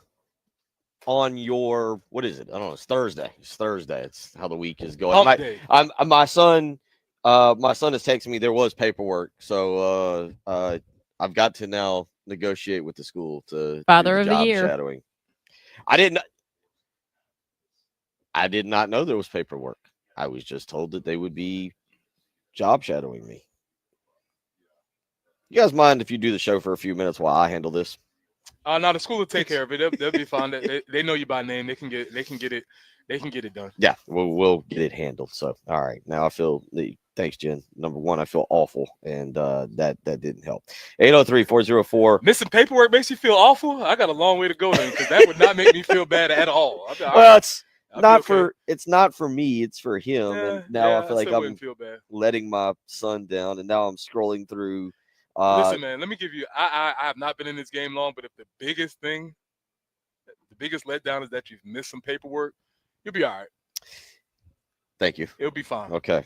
A lot bigger letdowns for your kids. He won't be on the couch talking to his therapist about my dad didn't fill out the paperwork. Yeah, I don't You'll be even. all right. I'm way back to 2 weeks ago, and I'm not seeing paperwork. So It's all good.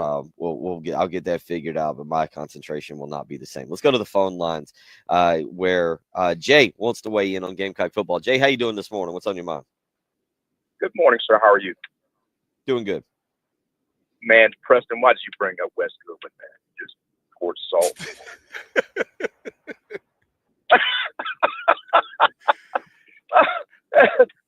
But that one lies on the head coach. I mean, why would you hire a guy never played football, never coached a position group ever, and you make him the defensive coordinator? Yeah, I didn't mean to derail you. I was just wanted to point out that might have been the thing that got him his ticket. Well, I mean, I listen to you guys all the time. My wife is an alum there. My girls are juniors there. So I kind of I root for you guys 10% of the time. When you play in Georgia, that's about it. But hey, Shane is like the beginning of Dabo, the way he was early on. That's the way Shane's doing it. He's doing it a new way. He has his own little thing going on there, and you guys will be successful. Just have patience with it. That's all I can say. Appreciate have a great it. day. Yeah. Appreciate it. Appreciate you for listening. Like I said, I mean, and just to stay there with the folks from the upstate. And one thing I've always given Dabo credit for, when he's ready to make a change, he is not shy about making a change. He's loyal to his people, but when it's time to make a change, he makes it, and he's obviously felt like there was a change, and they made a big change at the defensive coordinator. And so we're interested to see a butterfly flaps his wings in Clemson with the dismissal of Wes Goodwin. Penn State's defensive coordinator goes there. Ohio State's defensive coordinator goes to Penn State. And now all of a sudden, James Franklin's on the hot seat. So all of these things can be impacted in college football. 803-404-6100. No, you got to get out of here in a minute. Langston Moore has just wandered in here to pick you up. Y'all got some schools you got to visit today, but a little bit more Senior Bowl discussion where you and Langston, y'all can really break down the finer things in the car ride down on the defensive linemen that are down there with Kyle Kennard and TJ Well, Sanders. I just think the really interesting thing about this is, one, when you look at the folks that are playing in the Senior Bowl, to have 3 guys that represent your team obviously means that the defense is going to be pretty good. And then when you look at how those guys got there, none of them were heralded when they came into the program. TJ was a mid-level recruit. If you were a recruiting nerd, you might have been excited, but a casual would have been, okay, we got a guy from Marion. And then when you look at the 2 guys that come from the transfer portal, Kyle Kennard, I don't care who you were or what you were thinking, nobody predicted this, not even Kyle. Even though Kyle had his confidence in himself, there's no way he predicted that he was going to be a Bronco Nagurski award winner. And then with the linebacker, and I'm blanking on his name, with Cedric, what's his last name? For us? Yeah. Why am I blanking on his You talking about Demetrius Knight? Demetrius Knight. I'm saying Cedric. Yeah. Shout out to my guy Cedric McKnight. With Demetrius Knight, nobody thought that was going to happen either. He was a quarterback. Then he became a linebacker at Charlotte. Yeah, he had a lot of tackles, but nobody was on the message boards. Again, these things are archived. Nobody was on the message board saying, oh, we got the greatest transfer portal class ever. This guy's going to come in and be the spiritual leader and tackle leader, and nobody said that. So that's why I think the idea of evaluation is the most important skill that the coaching staffs need to have. Yes, they need to have the money to bring these guys in. Yes, they need to be able to compete with other folks, but it doesn't matter how much money you're spending. It matters more so what you're spending your time and money on in these NIL transfer portals, because nobody would have predicted that Kyle Kennard or Demetrius Knight would have had this type of impact on his team. So I just think that's, to me, the most interesting aspect of these guys going to the Senior Bowl. You are right, specifically with Demetrius Knight and Kyle Kennard. Kyle Kennard was a pretty big pickup, but I was kind of overshadowed at the time by being 5-7 and other questions that were had. But it was, I don't know if it was heralded. I don't know what a heralded transfer pickup is. If that makes sense. Rocket Sanders was somebody that people knew that name, and people were excited about that name. And he obviously when he got healthy, he did ring true, and that did work out. But unless you were deep in the weeds, I don't think you were excited. It was kind of the excitement. I don't think was about Kyle Kennard, and this is going to be kind of a twisted way to put it, but it was almost like, oh, we got a guy, because remember where Florida State was at this time last year. It was almost like, oh, we got a guy that Florida State wanted, and they seem to really know what they're doing in the transfer portal. And if we got a guy that Florida State wanted, we must have done something well. Right. Demetrius Knight, on the other hand, yeah, people were like, okay, depth piece. And Demetrius Knight, I actually think, and this is crazy to say, is going to be harder to replace than the Bronco Nagurski award winner. And the reason being is I think there are people there that can replace him, maybe not to the Bronco Nagurski level, but Demetrius Knight, especially on the heels of losing Grayson Howard and Stone Blanton, Stone Blanton going to the pros, reminder on that. But Demetrius Knight was the heart and soul of that defense this past year. He was absolutely. He was, again, not only the physical attributes, but then you saw he was the person who had the communication. He was the person who was this quote unquote spiritual leader of the defense. And then when you actually see him get on the field, man, he could play sideline to sideline and make up, I would say, for some of the misfirings of his partner linebacker in Debo. So it allowed Debo to just go straight and hit something whenever the time was needed. And it was a perfect balance of what you needed at the linebacker position. Yeah, and also allowed another guy who's now going pro because he couldn't get a ruling from the NCAA, Bam Martin Scott, to really step up. We talked about it, though. The experience, Demetrius Knight, Paul, basically, riding around in the minivan with the 2 car seats in the back and, taking the kids to Lowe's for stuff. That his experience, I think, will be harder to replace than that of Kyle Kennard. And then the third guy there, obviously, TJ Sanders, who TJ Sanders is going to be interesting for us to look back on at South Carolina and say, like, oh, I remember that guy. He really did this or did that stood out. I don't know what the game is. I think it was Georgia last year, probably. It was. That in Athens, that put him on the map. Yeah, absolutely. That was the game where people maybe started to take notice, and maybe even he started to believe that he could make all the plays that he wanted to make himself. And again, evaluation and development. I firmly believe that TJ Sanders probably needs to tithe 10% or whatever he's going to get to Travian Robinson and the new coaching staff that came in, because his previous coach, I don't know if the same development would have happened under the previous defensive line coach. I'll just leave it there. 803-404-6100. We'll come back. You're out of here, though. Good luck today. On the way to Sumptown. Sumter. Good Merck luck. City, here we come. You and Langston just talking football all the way down. Football Correct. hands. Football hands. We'll be back live from Pro Swing on Forest Drive. It is the early game.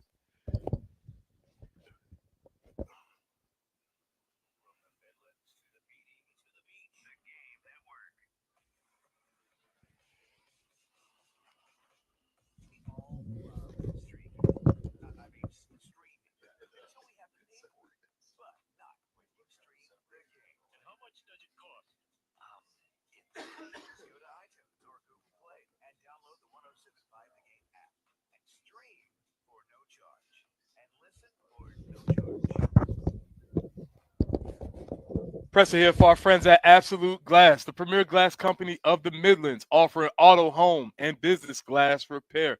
If your glass is damaged, shattered, cracked, or broken, they can handle the job. If it's a cracked windshield, it's no problem. They'll come out to your location and they'll replace it for you, usually for free, and they'll work directly with the insurance company to take away your headache. That's right. They'll come out to wherever you are and they'll give you a free quote for any job. Now, if you're looking to increase the value of your home with new windows or mirrors, Absolute Glass will take care of that for you too. Windows, mirrors, shower enclosures. We say it all the time. If you can see through it, Ray and Marianne at Absolute Glass can do it. So check them out online at AbsoluteGlassInc.com. That's online at AbsoluteGlassInc.com.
Still looking pretty good out on the highways this morning. It should be a fairly smooth commute. Let's hope. Anyway, 67 for the high today.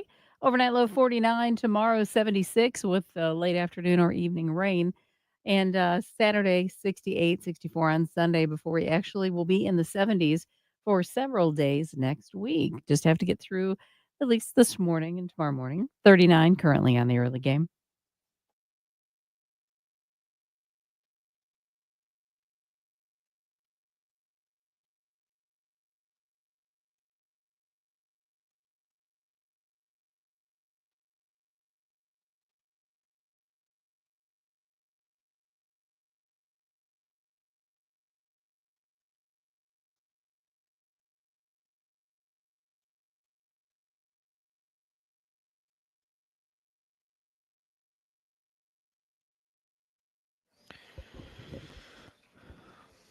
A reminder, we've got our Gamecock Traditions over under contest. Go to 1075thegame.com, click on our contest tab. And this week, you pick the over under of the week, and that is Colin Murray Boyles, over under 8.5 rebounds against Texas A&M. You heard that right. Colin Murray Boyles, who is averaging in conference play 8.7 rebounds per game. Had just five on Tuesday night against Georgia. But if you go to 1075thegame.com, click on contest, you can pick our Gamecock Traditions over under contest, and you could win a Gamecock Traditions gift card. Again, the over under on that is 8.5. Colin Murray Boyles rebounds for the week. So again, go to 1075thegame.com, click on contest, and pick our Gamecock Traditions over under contest. And again, this week, 8.5 on Saturday night, 8:30 contest against Texas A&M on Saturday night. Not exactly a game that lines up well for South Carolina, but we'll talk more about that tomorrow. On Sunday, we've got women's basketball at noon. South Carolina takes on Auburn, and it's going to be a big day. 2-2. February the 2nd, for those of you that don't know what I mean by 2-2. It will be A'ja Wilson Day. They will be retiring her jersey and honoring her. Last night, Dawn Staley had Carolina calls, and she talked a little bit about A'ja Wilson. And one of the things she talked about was her favorite A'ja Wilson moment. Probably one of the earliest moments was when we were playing Duke Duke. At Duke. I think we were the number one team in the country at that time for 1 week. Michael says yes. For 1 week, right? And Duke, I mean, they took us to the wire. A'ja had to just pull that S off her chest and become Superwoman to get an offensive rebound putback that sent the crowd. I mean, and we took over like we were the Gamecock crazies. Yep. Because we took over Cameron Indoor Stadium like it was ours. And then ever since that year, they've changed how they do things because we would gobble up all the tickets and make it feel like a home court advantage. And we did that. And I do think the energy that was in the building from our Gamecocks really allowed us to win in a spectacular way. Yeah, that was something spectacular. A'ja Wilson, and I wish Preston was here for this because you go into a conversation of greatest Gamecocks of all time, and not just at the college level, but what she's done both. And really prior to arriving, she was on 2 USA Under-19 World Cup teams in 2013 and 2015. A'ja has been named USA Basketball Female Athlete of the Year in 2015 and 2022. Just yesterday, A'ja was named 2024 USA Basketball Female Athlete of the Year. The third time the 2018 Gamecock grad has earned the title, so impressive for her. But you look at what she did for South Carolina, becoming the first Gamecock to be named National Player of the Year. She was the first 4-time All-American in program history, the first 3-time SEC Player of the Year in league history. Obviously, she led South Carolina to their first NCAA Final Four. 2015, first national championship, 2017, and left the University of South Carolina holding 86 school records, including 11 career records. She's going to become the first WNBA #1 overall draft pick from the University of South Carolina. Of course, the Las Vegas Aces in 2018. Rookie of the Year that particular year. She's a 3-time WNBA MVP, 2-time WNBA Defensive Player of the Year, and a 6-time WNBA All-Star, and a 5-time WNBA all WNBA selection. She's won 2 WNBA championships, 2022 and 2023. So it gives you an idea of what she's accomplished post South Carolina career. And again, on Sunday, she will be honored. And here's Dawn Staley last night talking a little bit about honoring A'ja Wilson. I think it's cool that you can see, the legacy of our women's basketball program, and see the people that really put us on the map. We are showering them with so much love and support and long overdue honor. A'ja Wilson is by far the best player in the world. And for us to be able to celebrate her in this way, I know a lot of people wanted this to happen a long time ago. I think it should have happened a long time ago, but there's a process and things. But she's probably the one that you could probably break the process a little bit. But it's always great to get her back here. She is such a national treasure that we don't get to see her as often as we like. We have to retire her jersey for her to spend a weekend with us. So we might have to have an annual jersey retirement for A'ja so we can see her more than once a year. Yeah, there's Dawn Staley talking about it again. That'll take place on Sunday, so you'll want to get there early. Game set for 12 o'clock. Either kudos to the administration, kudos to the SEC, kudos to somebody for placing this game on February the 2nd. I guess all things aligned perfectly for it. And on 2-2 day, you get A'ja Wilson's ceremony. Jen, I tell you what, we're going to play this as well, because one person that we'll be watching now to maybe follow that trend. You've seen so many of them. Aaliyah Boston coming in behind it. Joyce Edwards, though, another local player from Camden. And here's Dawn Staley last night talking about Joyce Edwards getting everything she puts in, all the work she puts in. Maybe the next great Gamecock that we'll be talking about 10 years from now. Here's Dawn Staley last night talking about Joyce Edwards. Joyce has been great. Joyce, she's getting everything that she puts into the game. She's got great mental strength. Nothing bothers her.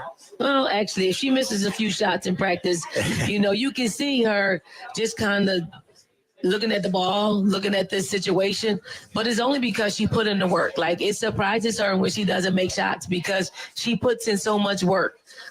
She watches. Everything she does. And I know she has a great time on TikTok, her and Adele and Miriam. Breezy, they're probably on live right now, like on TikTok. But she finds a way, she compartmentalizes, with the best of them, being so young. She's in an honors college, the #1 honors college in the country. Joyce has the rigorous academic schedule. She's in the gym all the time, before practice, after practice. And then she's in there with her dad and mom rebounding for her later on at night.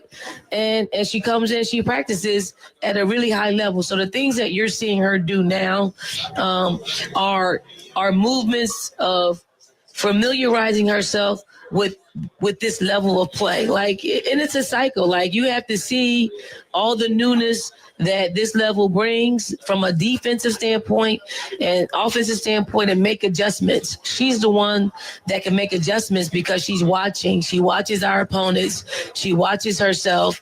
She understands, and she's mentally tough. That's probably the best thing I like about Joyce. I know she makes a lot of baskets for us. She gets rebounds and she talks out there on the floor, but She doesn't get too high with the highs or too low with the lows. She maintains a pace in which she creates options for us. So she's not just limited to doing one thing.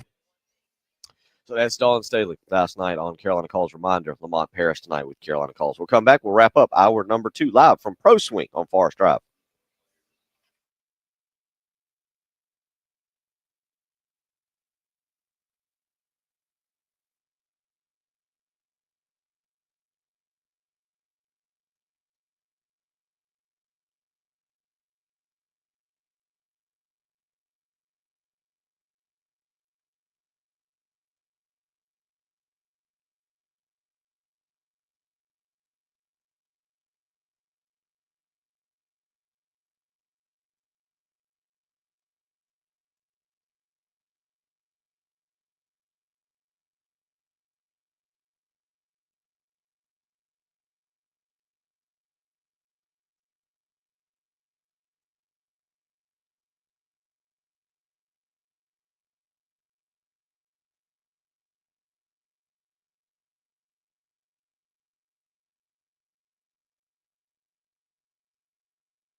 Have you ever been on a cruise or at a Have you ever been on a cruise or at a hotel and seen the red vacuum cleaners with a smiley face?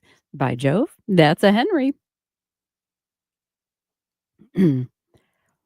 Have you ever been on a cruise or at a hotel and seen the red vacuum cleaners with a smiley face?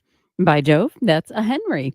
Please come see Mike Wilson at the Vacuum Center in West Columbia to get the right vacuum for you. We're now proud to offer the same sturdy, made in the UK quality of a Henry and a light cordless vacuum. The new Henry Quick comes with an allergen-free HEPA filter pod. The pod is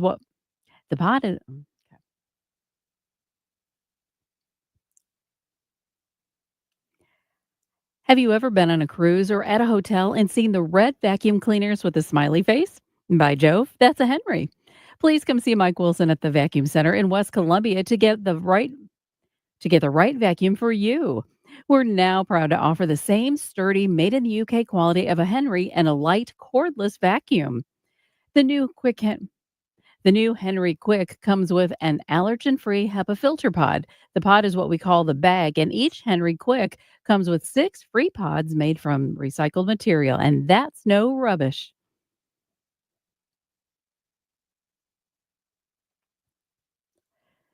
Have you e- have you ever been on a cruise or at a hotel and seen the red vacuum cleaners with a smiley face? By Jove, that's a Henry. Please come see Mike Wilson at the Vacuum Center. Please come see Mike Wilson at the Vacuum Center in West Columbia to get the right vacuum for you. We're now proud to offer the same sturdy, made in the UK quality of a Henry and a light cordless vacuum. The new Henry Quick comes with an allergen-free HEPA filter pod. The pod is what we call the bag, and each Henry Quick comes with 6 free pods made from recycled material, and that's no rubbish. Find the Henry Quick in stock today at the Vacuum Center on Noxepa Drive in Casey. Shop online at vacuumcenter.com.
803-404-6100. Several of y'all weighing in.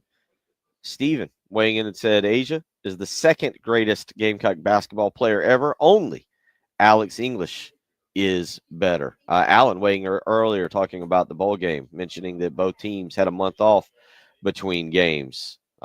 Richard weighing in earlier on our blind NFL hires, saying Pete Carroll is definitely number one. Raider fans are going to love him. That'll be a hot ticket this year. I do agree with that.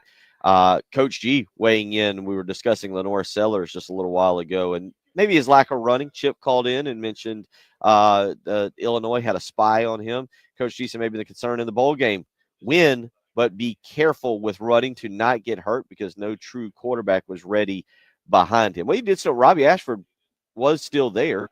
Robbie Ashford was actually still there, so he could have played a little bit if necessary. But who knows? And, to an extent, I'm not sure how much it really mattered for the bowl game. Look, there is an element. That bowl game was important from the standpoint of getting that 10th win.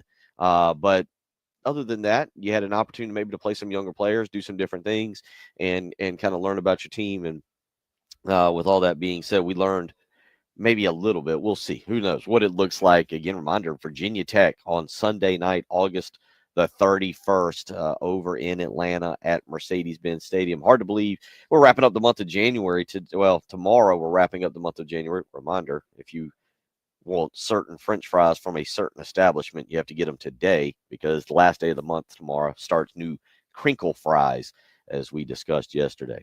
803-404-6100. Again, we are live from Pro Swing. We'll be joined here in a few minutes by Stephen Colwell, and we'll talk about what's going on out here. The inaugural Pro Swing Golf Classic getting going today. They are playing 9 holes.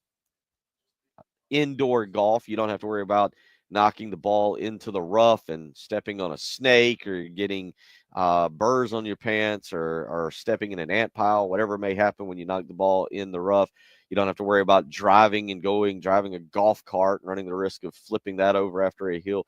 Just come and hang out and play. And even if you're not playing today, even if you're not registered, come by and check it out. You heard Preston talking about just how big this facility is. They have 4 different bays. It's over here, 4708 Forest Drive over here in Columbia, and they've got the TVs going. So also today, it feels like the start, not just because we are here at Pro Swing, but it does feel like the official start of a golf season. We're going to talk in the next hour with Josh Harris as we get NASCAR going this week at Bowman Gray with the Clash, and in 2 weeks the Daytona 500. But the AT&T Pebble Beach Pro-Am starting today, defending champion Wyndham Clark back, but you've also got a really good field. Roy McIlroy is in the field. He'll make his 2025 true debut, unless you wanted to label the true PGA debut. He played in the Dubai Classic. What was that? I think that was 2 weeks ago when we were here. He was playing. I was watching one of the TVs, and he was in that. But he'll make his PGA debut. You've also got Colin Morikawa. You've got guys like Scotty Scheffler making their debut today as well. Several other large names, Justin Thomas, Jordan Spieth, all in the AT&T Pebble Beach Pro-Am. So it feels like golf season officially back today, and you can come and hang out with us over here. The 107.5 The Game crew will be here. If you go to our live stream, go to The Game TV radio on YouTube, and coming up in a few minutes, we'll move the camera around and show you what exactly is here and the 4 bays and just all the fun stuff. There's a great putting simulator down to my left that they can move around. Well, I'll ask Steven the exact word. I don't want to use the wrong terminology. What would be the terminology that I would use for the golf simulator, the putting simulator?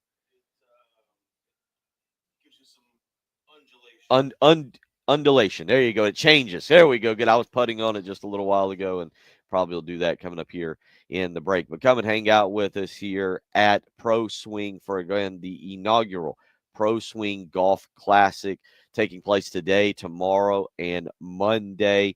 If you want to set up a tee time, not necessarily for the tournament, but just come and hang out over the weekend or anything, you can always give them a phone call, 803-528-1617. Again, 803-528-1617. They're going to have some other incredible events taking place over the next couple months, and we'll talk again in just a few minutes with Steven. But that's where we are at today and tomorrow. We'll be here tomorrow morning. So if you're out and about, if you're cruising up and down Forest Drive and you want to come in and hang out and check it out, come on by, see me, see the rest of the 107.5 The Game crew.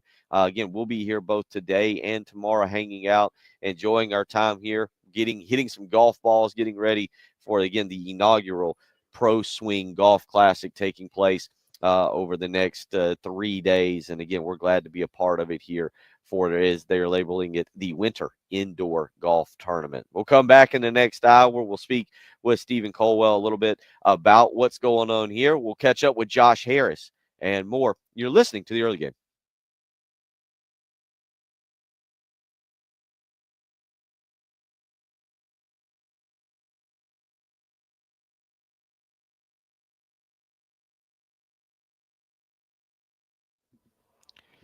Bill Gunner for Zerorez Carpet and Air Duct Cleaning. The month of January coming to a close, and that means spring cleaning should be in full effect. I just did that last weekend at the Gunner household, and one of the keys to spring cleaning, making sure the carpets, the tile, the rugs, the upholstery all look insanely clean. Let's be honest. Valentine's Day just around the corner. You want the house looking pretty and clean on Valentine's Day. So call and take advantage of Zerorez's January sale. That's right. No one can clean like Zerorez with their patented ZR water technology that doesn't leave behind sticky soaps, residue, or harsh chemicals. Perfectly safe for the family. Call today and take advantage of the January sale. Mention me, Bill Gunner at 107.5 The Game, and you'll get a hallway clean for free, along with 3 rooms of carpet clean for only $119. 803-262-4020, or schedule online, ZerorezColumbia.com. Zerorez, spell it backwards or forwards. It's the right way to clean.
We have a report of stop-and-go traffic, Highway 378 between Pineview Road and Fort Jackson Boulevard.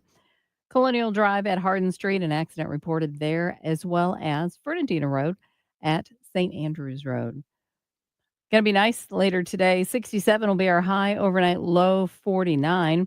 Tomorrow, looking for a high of 76, and some afternoon or evening rain could be coming in, but that'll be clearing out for the weekend.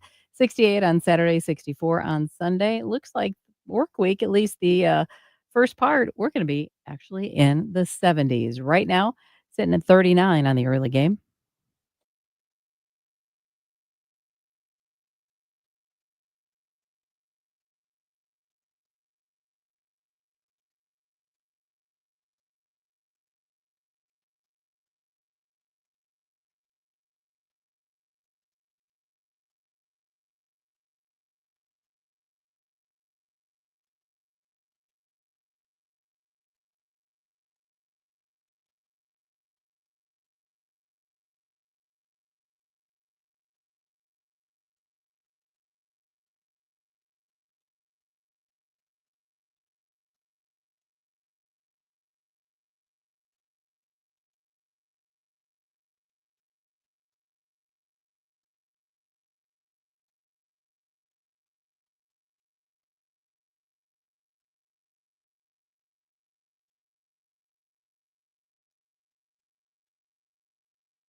$8 a.m.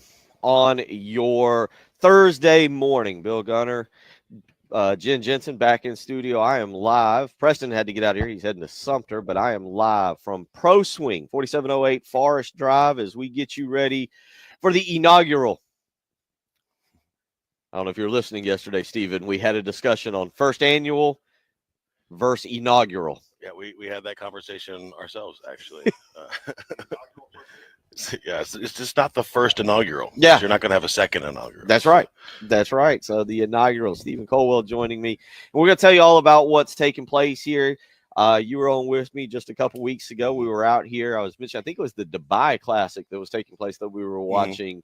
And today we get the AT&T Pebble Beach Pro-Am. And as I was just mentioning there in the previous segment, with Rory playing, with Scotty Scheffler back, with Jordan Spieth and Justin Thomas, and just it feels like the whole gang back together. It feels like this is the official start of the PGA season this week. That's right. You got a few guys. It looks like they're making their season debut this week. Obviously us in the golf industry are always excited anytime the pros are playing. But this is kind of feels to me at least like this is the real first official kind of tournament for the year. It does. It does. And golf is really in an odd place. We talked a lot about this last year. With, again, Live continuing to grow. And last year, I'm going to say stealing, but that might be being a little harsh, but getting Jon Rahm away from the PGA Tour, that was the blow to me that I was kind of like, that one stings a little bit. Dustin was a little past, and I like Dustin. I know Dustin. I coached his brother, Austin. Dustin leaving, but Dustin was not to again put him down, kind of on the backside of his career. Phil Mickelson was on the backside of his career. It didn't feel like they had necessarily taken anybody that I really felt bad about. Now, me personally, I go back and forth on Bryson DeChambeau. Yeah. I'm back and forth in him. But when Rahm left, I that was the one that I felt like was the blow. Yeah, I think with you speaking to DeChambeau, I mean, you can't say he was on the back end of anything with the way that he performed last year in the majors. So, right. I think he's probably one of the ones that people would point to now that say that's one that they did kind of take. Well, the thing with DeChambeau, and I don't know how you feel about this, he's got a personality, which the PGA needs. We're watching DeChambeau would be great for. And this will go circle back to where we are and what we're doing here today, but for tomorrow's golf league, the TGL, where he's mic'd up and you get to see the personality. You saw that the other day with Tom Kim, Roy McIlroy. It feels a little forced with him. Tiger, it feels a little forced. But some of these guys, Justin Thomas, I think is good at it. Some of the personalities that you can get in there. Yeah, just speaking of the TGL in general, I think anything that can show pros in prime time playing on a simulator and really enjoying themselves, I think if you sat them down and asked them individually, that they're not always playing the best golf of their lives, right? A couple weeks ago, you see the guy, just absolutely sting one out of the bunker, Kevin Kisner into the pin. Aiken's home, Kevin Kisner, and they're all just laughing and giving each other a hard time. And for me, working in the indoor golf industry, that's kind of what we want people to see. Is it's still a lot of fun. It's a great alternative for being able to be outside. Well, you can go and check out their website, ProSwingColumbia.com. golfers.com. Again, General Manager Stephen Colwell joining us now. Let's start with the tournament that you guys I know are very, very excited about. It gets going today. I believe first tee time is at 11 o'clock. Y'all going to play. They're going to be playing two-man teams. We'll be playing the front nine of Quail Hollow. And how did we settle on Quail Hollow, and how did we settle on the front nine? And give us a little background on that. Yeah, so it's a relatively local course that a lot of people are familiar with. It's not the easiest course in the world, but it's not like, for example, Pebble Beach, where you're dealing with super high winds and a lot of ocean. But it's also one of the ones that we have on the machine that we have played as a group out in Chapin. We've had that course in some of our leagues, and the guys really seem to enjoy it. And so it's challenging enough that I think people will have fun, but it won't be too easy for anybody either. And not only that, you did a good job with the weather. Outside, it's nice. But the thing about being indoor golf, we talked about this 2 weeks ago. We didn't know. We kind of were looking at the weather, and we didn't know what we would get. But it's going to be a nice, what do we keep it on in here? 70, 72. 69 and 70 in here. No wind. Yeah, exactly. No wind, no squirrels stealing your golf ball, no snakes slithering by. How have you seen, we'll come back to the golf tournament, but how have you seen the virtual or the indoor golf growing? Because y'all also have your place out in Chapin as well. How have you seen this grow and the interest in it, being able to come in, play a quicker round, maybe do it on your lunch break? I think that's what maybe people don't understand. Obviously, it's great on the weekend. You can bring friends. But maybe for the avid golfer who wants to practice a little bit, being able to come in on like a lunch break or spend an hour just hitting golf balls instead of going to the range, you can actually go play course. Yeah, so I could spend hours sitting here talking about that, because I do that a lot of times at work with the folks that are in. But the first thing that I see, obviously, number one, with the new generation of golfers that are coming up, the younger generation, and how they consume everything now, how virtual, how used to they are, being able to watch people like play video games online as a sport now, right? So we kind of implement some of that with our virtual. It's got video game aspects to it. But the thing that I think that's been really cool for me is seeing the older generation of golfers. So the guys that have their set 8 a.m. tee times every morning, that are retired, and their 4 or 5 buddies are out every day. Well, if it's raining, or if like a couple weeks ago it's 25 degrees outside at 8 a.m., you can't get out on the course. But so seeing those guys come in and be able to play and keep swinging, again, I always go back to this, where guys are always going to want to be outside to some degree, right? But if you can't, I say guys, but you know what when I say that, I mean anybody who plays golf. Having this alternative has been really cool. Just I have a couple of older guys that are in every single week that they wouldn't be able to do it if they were outside. And one of the really cool things about playing virtual golf is, you just mentioned it, and I know a lot of people, my father's the same way. You play the same course, and not that it gets monotonous and everything, but here, maybe this week you want to play Quail Hollow, maybe next week you want to play Pebble Beach. How many courses do y'all have on the simulator? So, yeah, I agree with that 100%. So there's 260 courses on here. I mean, I'm the kind of guy that I don't even like to sit down and watch the same. There's 365 days in a year. You got to play every day to almost play, and you can play a different course. It has taken me quite a while to get the bulk of the courses under my belt. But, I'm probably not going to get to go travel to China and play some of these courses ever in my life. So just to kind of see the different courses, and obviously depending on where you are in the world, the courses are going to be designed differently as well. So it gives you something new and fresh, really, each time you come in. You've watched some of the TGL. I think what would be cool, and I'm doing this spitballing as we're talking here, is if someone could, because I don't know how it would work, design a course, because you see that with the TGL. I think we saw the Spear the other day, and they've got a couple of, and then you could come in and play your own designed course and see because I'm watching. I'll give you an example. I'm watching my 12-year-old son Austin, and he's playing video games. And the new aspect of like NBA or NFL, and I don't know if other kids are seeing or other parents are seeing their kid do this. Whereas when you and I were growing up, I don't know how old you are. I'm 40s. Okay, good. We're the same age. All right. Okay, good. We would play maybe dynasty level for whatever, but you would just control your team. Now I'm watching him, and he's got to figure out revenue and contracts and not do anything. And I've told him, I said, I've told him this. I'm like, use this because you probably aren't going to make the NBA. Just, I don't want to break your heart just yet, but what you do is you learn how to manage your franchise, and that can lead to a whole generation of Our GMs in GMs. the future. Yep. And I say this because being able to design your own course can lead to architecture or course design if that's something people wanted to get into. Well, the machines here do have, a dozen or so virtual created courses, if you will. So somebody is designing those for this company. So to your point, that is a job that I would have never thought about in my life as a child that, now is an avenue for somebody. Yeah, and I guess what I'm thinking is if you could create it on your computer, I'm sure there's people way smarter than me know, maybe just slightly smarter than me, because maybe it's not but if you had it on a thumb drive and you come in and you play your course, and that'd be maybe download it. But back to the tournament today, just tell us how you guys kind of came up with this. Obviously, it sounds like a simple idea, but there are people in planning that are involved. Yeah, so we've been a part of some of the 107.5 the game tournaments outdoors in the past, and we decided that with this new facility, especially with it being a little bit larger, gives us the opportunity to have the space to kind of do our own thing.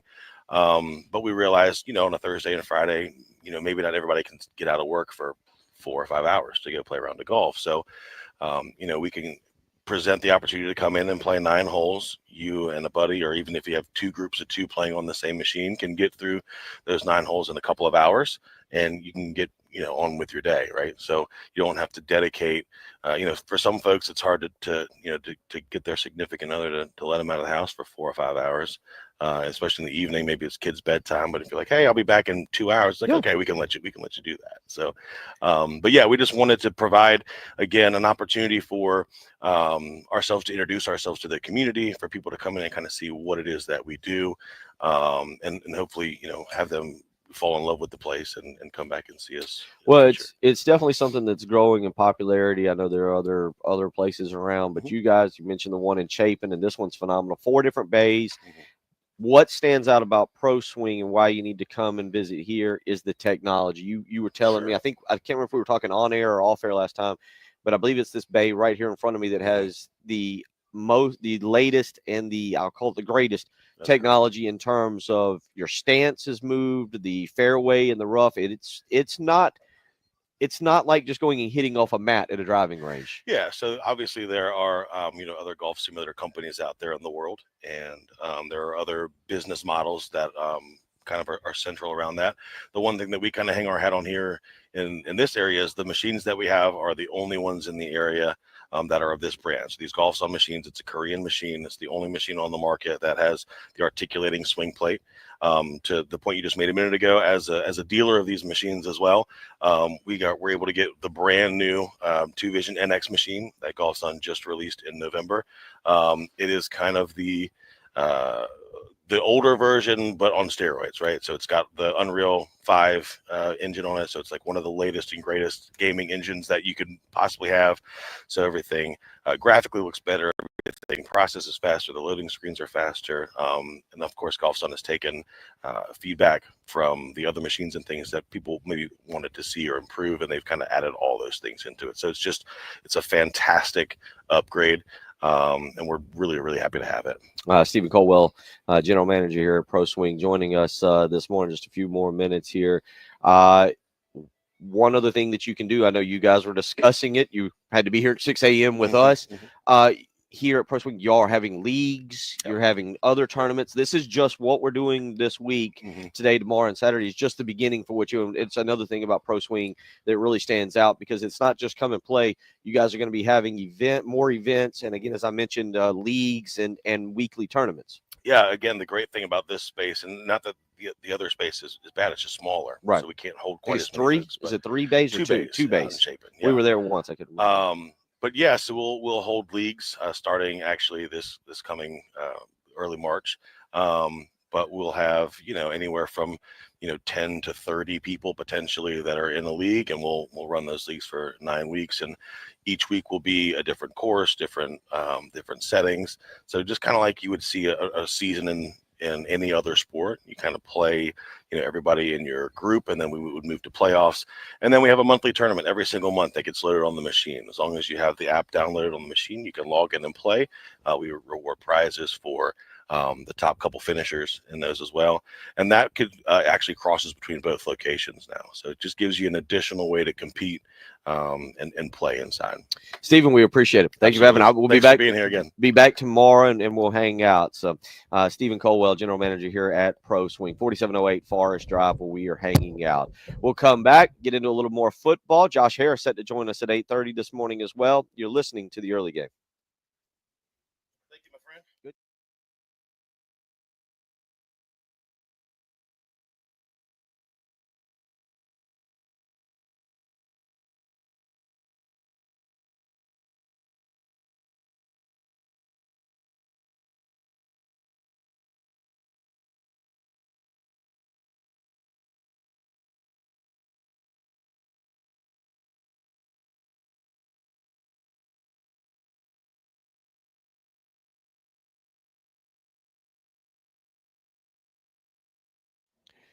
Bill Gunner for Old Tommy Meat Market. Little PSA to all you men and women out there. Valentine's Day, 15 days away. Now, I know you're probably thinking about presents, but you need to be thinking about that dinner. Don't go out this year. Stay home. Go by Old Tommy Meat Market. Pick up a great steak, maybe some pork chops. Maybe you want some delicious seafood, whatever it is. The 3 locations at Old Tommy Meat Market will make sure you have all the necessary items for an incredible Valentine's dinner. How about a heart-shaped ribeye? Yeah, you heard that right. Heart-shaped ribeye. Nothing says Valentine's Day like a heart-shaped ribeye. Well, guess what? Old Timey Meat Market has them. You can visit the South Congaree store, St. Andrews Road in Irmo, or the Lexington store, where you're guaranteed to run into me. And again, you'll find the absolute best cuts of meat to go along with the absolute best prices. That's why I always take the family to Old Timey Meat Market. Pretty much guarantee I'll be there tomorrow. Make sure you stop by as well. Stop by Old Timey Meat Market today. Tell them Bill Gunner sent you.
I-20 eastbound before I-77. It appears the two right lanes are blocked.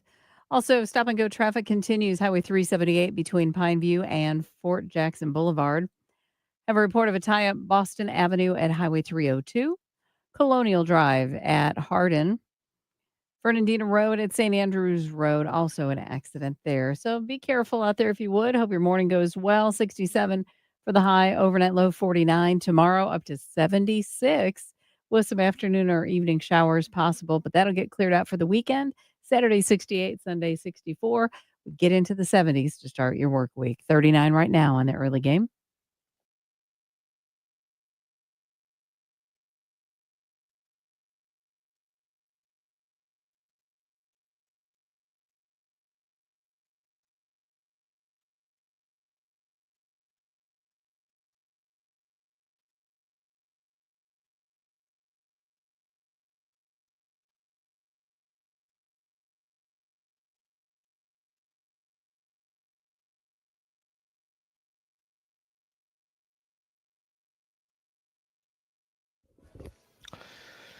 $8:20 as we roll along on your Thursday morning, again live from Pro Swing. Thank you to Stephen Colwell for joining us and breaking down a little bit of what really is becoming quite, I think, a fad around here with these indoor golf simulators. And as you mentioned, how many courses did you say? 260, 365 days in a year, 260 courses. So as he said, and we'll have him back on tomorrow. May have to see what his most exotic course, his actual course is. I think you mentioned one from China, correct?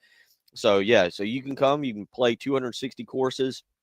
Not in a day. Don't do that in a day. That seems like a lot of effort, probably impossible.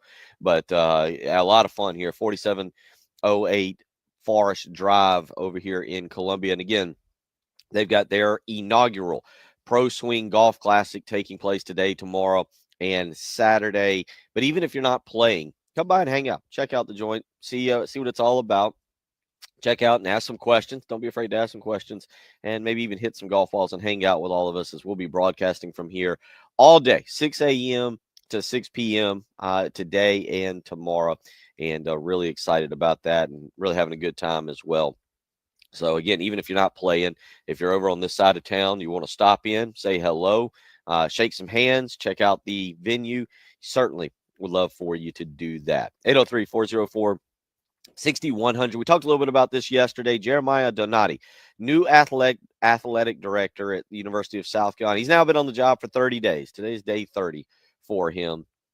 And one of the things that he has gotten accomplished so far this month is wrapping up, maybe, I don't know what Ray Tanner's exact role in extensions for Shane Beamer and Dawn Staley were, but this is something that Jeremiah Donati has gotten done, taking care of the major coaches here with Staley, with Beamer. And this is Jeremiah Donati on Tuesday, joining Jay Phillips and Elijah Campbell on the post-game show to talk about those extensions. Here's what he had to say. We had the ability to say no. Right. But Coach Tanner did a nice job working through those contracts in the fall. And, first things first, they're two great coaches. We want them to be here for a long, long time. And so those were kind of two things we needed to shore up pretty quickly. So it just so happened that they just kind of in succession, boom, boom, came up. But really happy we have those secured, and we've got the future to look forward to with both of them. So, obviously women's basketball and the success they've had speaks for itself. And, Dawn just continues to elevate the program to new heights. But, Shane, just what he's done. And if all you got to do is look at recruiting, the trajectory, one of the things that really impressed me about him when I spent some time with him early, and this is before the contract was officially extended. I spent some time with him talking about what did you learn from the 5 and 7 year to last year? Because they've got, if you've been over to the football operations building, they've got, kind of all these mantras and sayings and words. That's really cool. And he said, you know what? He said, we found in talking to some of our guys that those were just words, that we had lost kind of that core culture. So we've got back to basics, whether you're the first string quarterback or the fifth string punter. We don't have five punters, but we wanted to make sure that you understood what it meant to be part of the Gamecock football program. So I was really impressed with how they kind of started over, if you will. And I think we saw it last year. There was obviously great team chemistry, and so that told me that this is the right guy for the job, and or reaffirmed that rather. Right. And so I was really excited. That was my first kind of real up close in person impression of Shane. You hear athletic director Donati there talking about that and sitting down. And look, I'm not saying Ray Tanner never did it. I have no idea, to be quite honest. But it does seem like Jeremiah Donati has come in, been very hands-on. One other contract extension, because he's a good buddy of ours that we should mention, Tony Annan, men's soccer coach, has received a one-year contract extension. No word on whether he received a raise or not. Obviously, they had their best season of the Tony Annan era. Not only that, they get to double digits, first best season since 2017.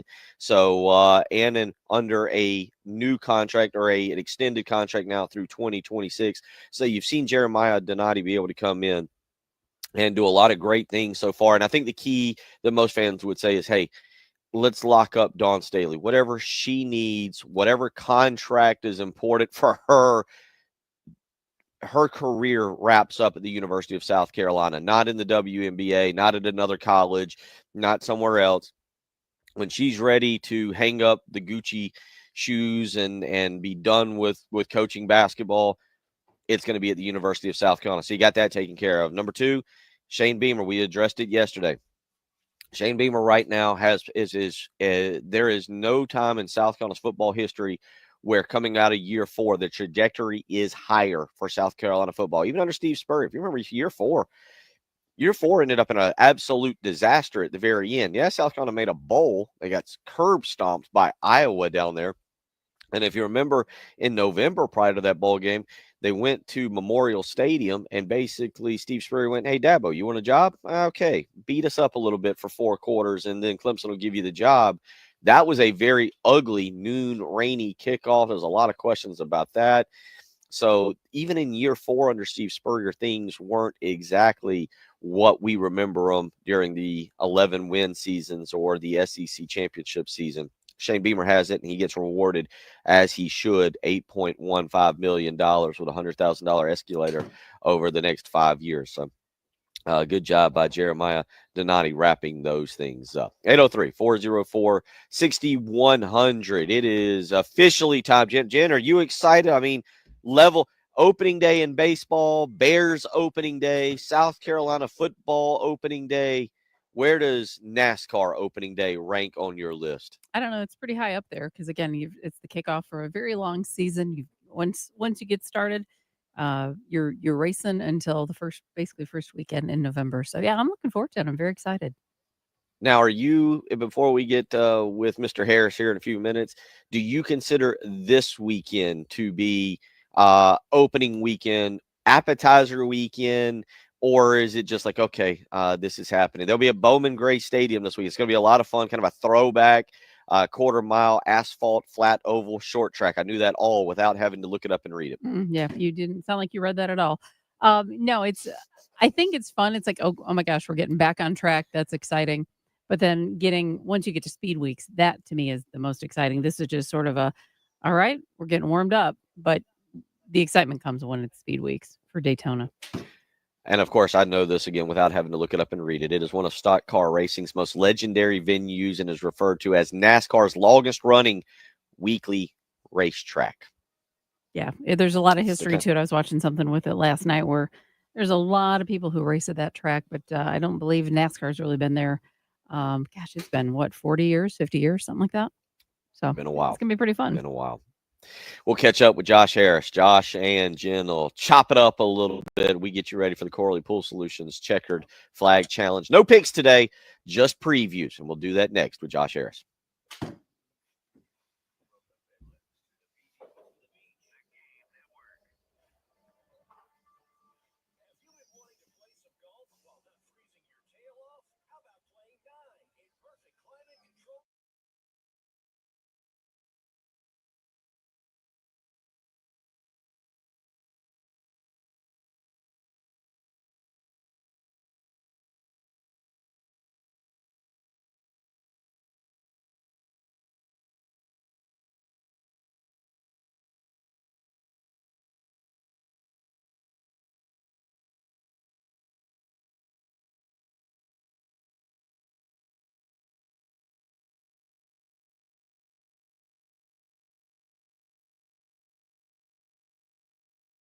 Gunner for Love Chevrolet, I-26 in Harbison between Lowe's and Frankie's Fun Park. Let me tell you, 2025 is upon us. Now is the time. You don't want to ride around in that old ride. It's time to get out to Love Chevrolet and check out the new rides, the 2025s. And there is no dealership in the Midlands that has more Chevrolets, brand new Chevrolets on their lot than Love Chevrolet. I-26 in Harbison between Lowe's and Frankie's Fun Park. 2025 is upon us, and the same great deals that Love Chevrolet has given the Midlands throughout their tenure are still there. But you need to go find out for yourself. Go visit that incredible sales staff today and check out all the brand new vehicles, 14 acres to be exact, of brand new Chevrolets that are ready for you to look over and find the one you've been waiting to purchase. So again, visit Love Chevrolet today, I-26 in Harbison between Lowe's and Frankie's Fun Park, or you can visit them on the web, lovechevy.com. Get out to Love Chevrolet, and together, let's drive.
Highway 378 between Pineview Road and Fort Jackson. Still have some stop and go traffic there, definitely slowing things down. Boston Avenue at Highway 302. Colonial Drive at Hardin Street, still a tie up there. And Fernandina at St. Andrews Road. Accident also 302 at Columbia Airport Expressway.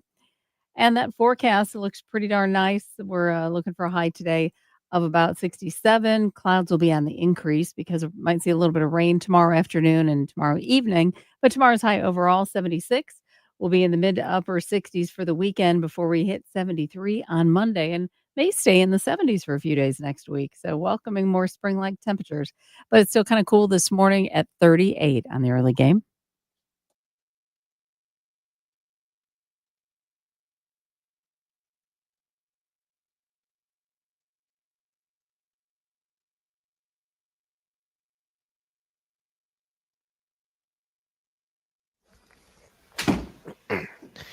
$8:34 on your Thursday morning, live from Pro Swing Golf over here for the Pro Swing Golf Classic, the inaugural Pro Swing Golf Classic over here, 4708 Forest Drive, where we're getting you up and getting you ready for the 3-day event that'll be taking place. We'll be back here tomorrow as well, so look forward to that. And if you want to swing by, even if you're not in the tournament, come on by and hang out, have a seat, and check out this great venue that they've got here. 2 weeks, I think. 2 weeks is probably the right way to phrase it, although this coming weekend, NASCAR heads to Bowman Gray Stadium for the Clash. And joining us now, as he does each and every Thursday during NASCAR season, the president, the man of Darlington Raceway, the one and only Josh Harris. Welcome in off of your we gave you a few months vacation, and now you're back, and we're excited to have you back, Mr. Harris. Well, I'm excited to be back for another season. It's been a nice little break here around the holidays, but it is racing season again, and we're ready to go.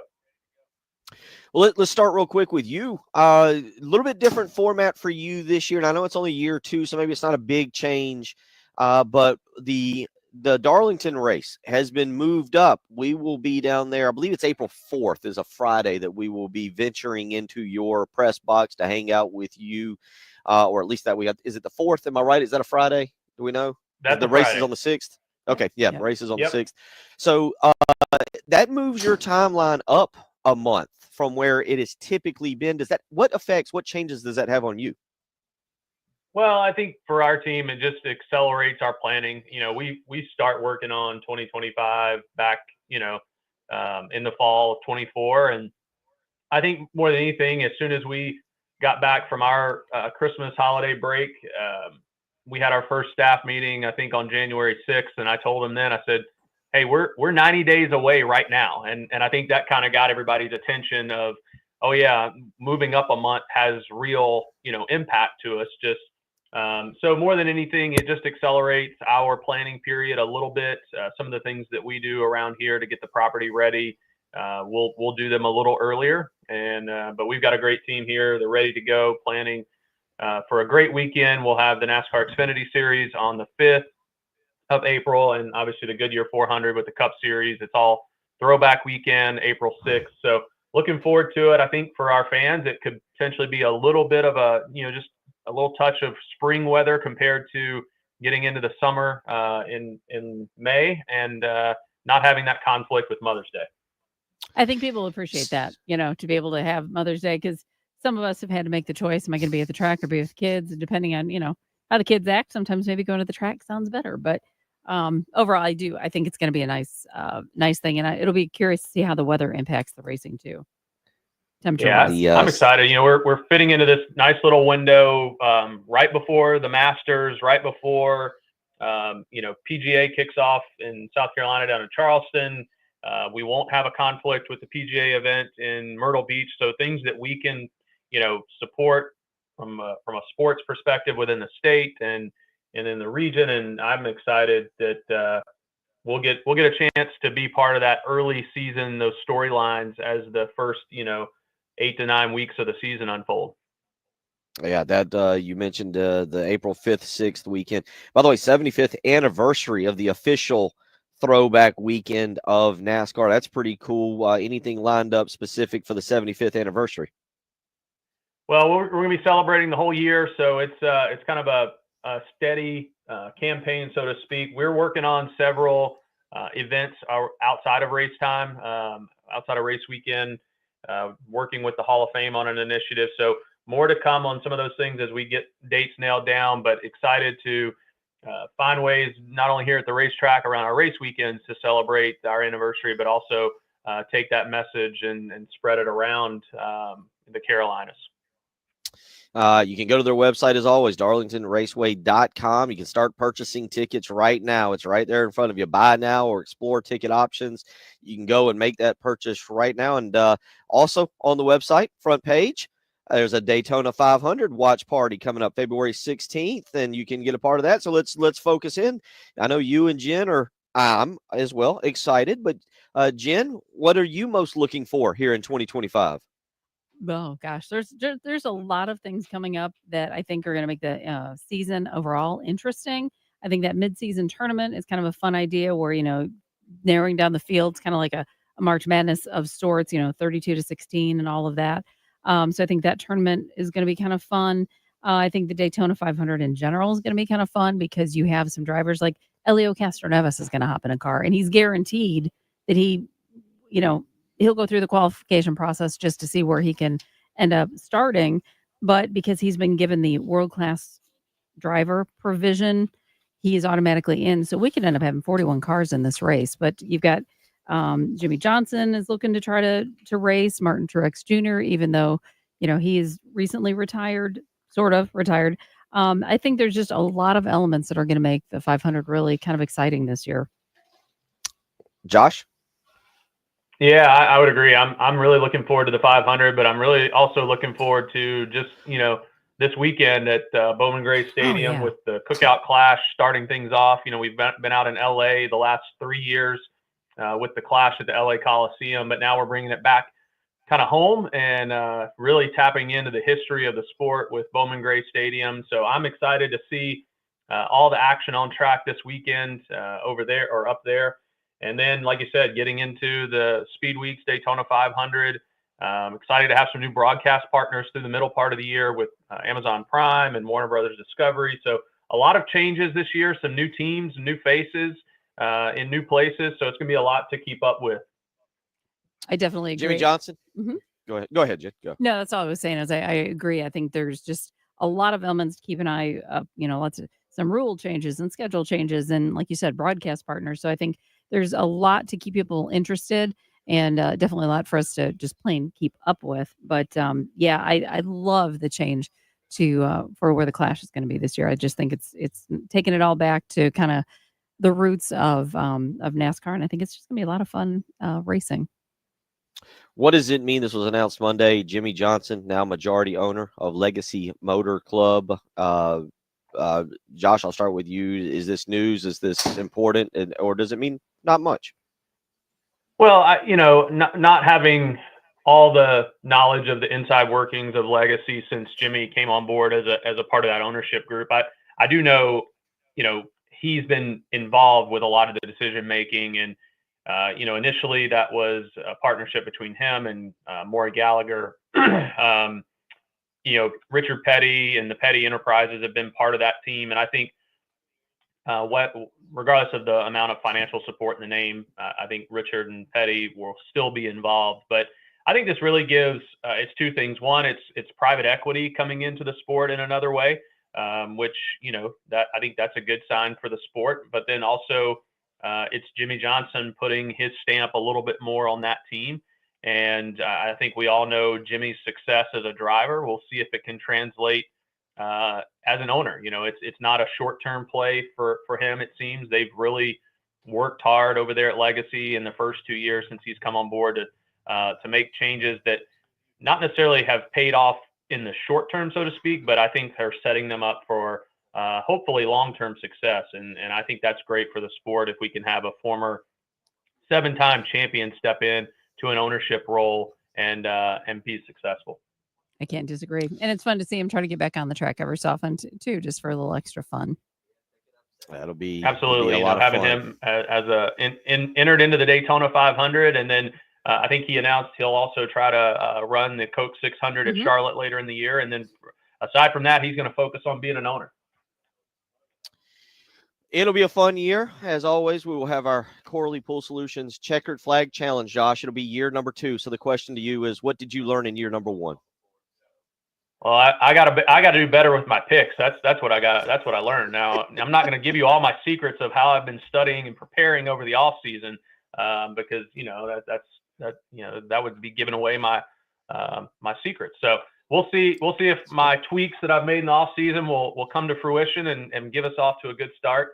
But Bill, I just want to say we've been on this call for 10 minutes or so now, and not once have you brought up Denny Hamlin. Don't worry, that was next. That's coming. That was next. Oh, okay. Right. I know we're limited on time. NASCAR Cup Championship odds. Kyle Larson, Christopher Bell, the favorites. Guess who's fifth? Denny Hamlin. Mm-hmm. Want to know who's taking Denny?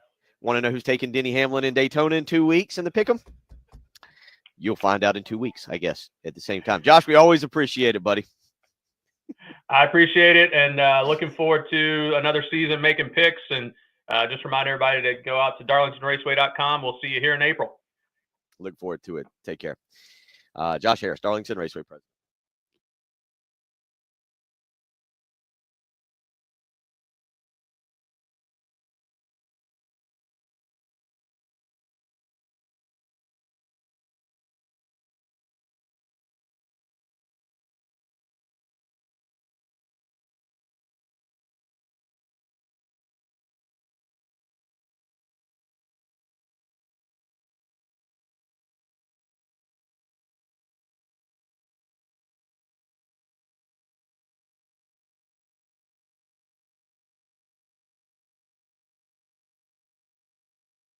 Bill Gunner for the Ecton Law Firm. Let me tell you, if you have received a mean, nasty notice from the IRS, you or your business could be in trouble. And you don't want that. You don't need that stress hanging over your head. It's time to call John Ecton and his team. With proven local solutions, the Ecton Law Firm understands the challenges you're facing, and they're ready to help give you the peace of mind you deserve. But time is of the essence. You don't want to wait too long on this. The IRS is out in full force, and they could be coming after you or your business. Don't allow that to happen. Call John Ecton today and get a free consultation.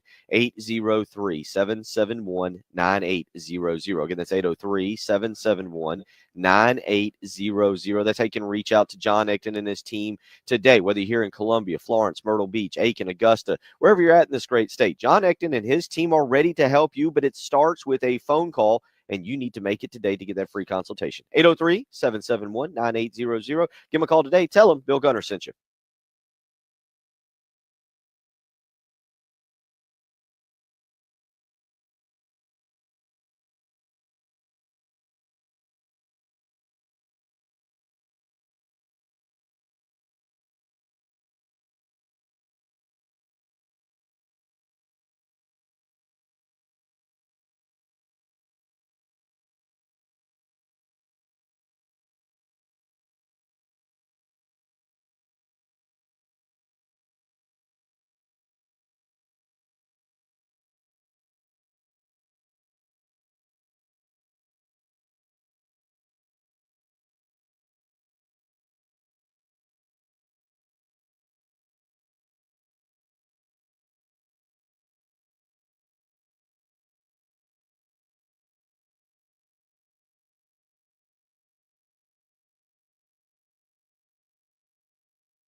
8:49 as we roll along here again live from Pro Swing here as we are about 2 hours away from the first tee time from the Pro Swing inaugural Golf Classic over here, 4708 Forest Drive. And again, even if you're not participating today, come on by, say hello, hang out with us. Tyler and Jack will be handling things here next after us, and then we'll have Terry filling in from 12 to 3, and then of course the well-known non-golfer of the station, Jay Phillips, 3 to 6 later today. Jay Phillips once swung a golf club, and the club went further than the golf ball. That is his extent of golfing. So good luck to anybody who is in Pro Swing from 3 to 6 today. Do not allow Jay Phillips near the golf stations, the bays, if you will. 803-404-6100. Also a reminder to you, South Carolina, Texas A&M on Saturday night, 8:30. It's the Gamecock Traditions over-under contest. Colin Murray Boyles over-under 8.5 rebounds against Texas A&M. Go to 1075thegame.com, click on contest, and you can select Colin Murray Boyles over or under 8.5 rebounds. If you win, you pick it correctly, then we'll draw a winner, and you could win a Gamecock Traditions gift card for that as well. So a reminder to go to 1075thegame.com to do that. All right, Jen, how you feeling there? A little NASCAR segment. I feel like that got the engine revved up a little bit here. NASCAR, golf, it feels like spring, while not officially here, is unofficially here. Yeah, I mean, so far we're not really feeling allergies from spring, so I'm glad that we're feeling a little spring without that as of yet. But no, it's a good time. You got you're warming up things with the golf. The smell of burning tires. I can almost smell it. Yeah. It's an exciting time. Tyler off air wanted to remind me Denny Hamlin has never won a Cup championship, and of course we were discussing his age, to which Tyler said he will go down as the greatest driver to never win a Cup championship. And I feel like that makes you happy, Jen. You can say it. It's allowed. I don't think I would enjoy that for him, because I don't want to see anybody not do well. But yeah. But he may be right. It just seems like that's been very elusive for him. He's a really good driver, but just can't seem to close to get that elusive championship. So Tyler may be onto something, which that would be sad, but I'm not going to cry. I'll probably I sleep don't okay. feel like you would cry. I feel like you would sleep perfectly fine each and every night knowing Denny Hamlin didn't win championship. Real quick, we could ask Josh this next when we get him back on. Does it undermine? Does it take away, tarnish his legacy a little bit if he doesn't win a Cup championship? I don't think so. I mean, yeah, Okay. it's the one thing you want, but I mean, I think it'll always kind of make his career sort of maybe have an asterisk a little bit. Like, so great, but just never got that champion. There's always going to be that but. He was so good. Yeah. He had this many wins. He had, this many whatevers, but he never had the championship. So I think that I don't think it's a tarnish, but it's an asterisk. All right. Well, we got the Clash at Bowman Gray this coming weekend, and then we will be set for. Yeah, I look, and it's an older venue. You mentioned it, Jen. Mm-hmm. It's been a while since they have been there. 17,000. I don't know how many seats they're going to have this weekend, but it's listed as a 17,000 seat stadium. Obviously, they play football there right now, so a lot of really cool things taking place there. But we'll get some NASCAR going this week, just like golf later on today. Not only here in Columbia at Pro Swing, but across the country, we have got the AT&T Pebble Beach Classic taking place. That should be a lot of fun. As we kind of mentioned, and again as we talked with Stephen Colwell just a little while ago, it feels like this is the first tournament, if you will. It's not the first tournament, and it's not the first major, but with this particular field, it feels like that this is our first true weekend into golf, and it'll be kind of interesting to see how some of you who do like golf, who do get into golf, how you kind of view what happens this weekend. Rory McIlroy making his 2025 PGA Tour debut. You've also got Scotty Scheffler back from the hand injury. Jen, have you ever cut your hand making, I believe it was ravioli maybe on Christmas, is when Scotty Scheffler cut his hand and got glass in his hand? Have you ever done that? No? Okay. Bueller? All right, no problem. So, yep, we got that back with Scotty Scheffler back in the field today, teeing off later on today, 12:01 Eastern time for him. So we got a lot of stuff going on. And yes, thank you to Daryl. Very early in the show, I made a mistake. Mentioned that there was no football this weekend. Daryl quickly pointed out the Reese's Senior Bowl was taking place, and also we do have the Pro Bowl if you're into that. We'll be back tomorrow. We'll be here at Pro Swing. If you don't swing by today, 4708 Forest Drive, swing by tomorrow and hang out. Look forward to seeing you. Preston Thorne, who's off to Sumter, will be back, and Jen Jensen and I'll be here. You have a great day.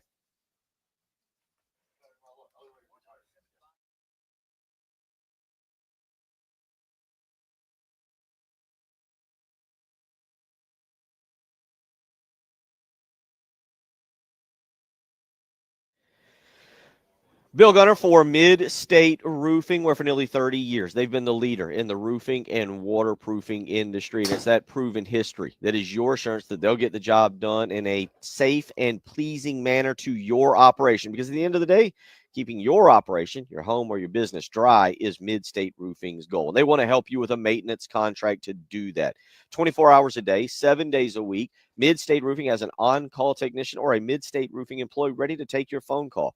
803-356-1919, or you can visit them online, midstateroofing.com. But again, that phone number, 803-356-1919. Midstate Roofing designs and installs bonded systems with a protective guarantee that, once again, whether it's your home or your business, will keep your operation dry and running long into the future. Give them a phone call, 803-356-1919. If you've got a leak, let Midstate Roofing take a peek.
Still experiencing some of that stop and go traffic, Highway 378 westbound between Pineview Road and Fort Jackson Boulevard.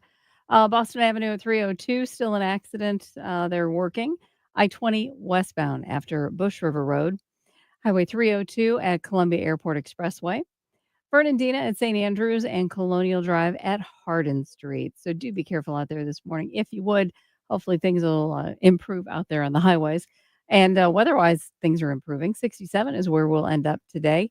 76 tomorrow, maybe some rain later in the afternoon and evening. But that's going to get out of here. We'll be in the mid to upper 60s for the weekend. And then we'll be in the low 70s for the first few days of your work week. Right now, though, still kind of chilly at 39.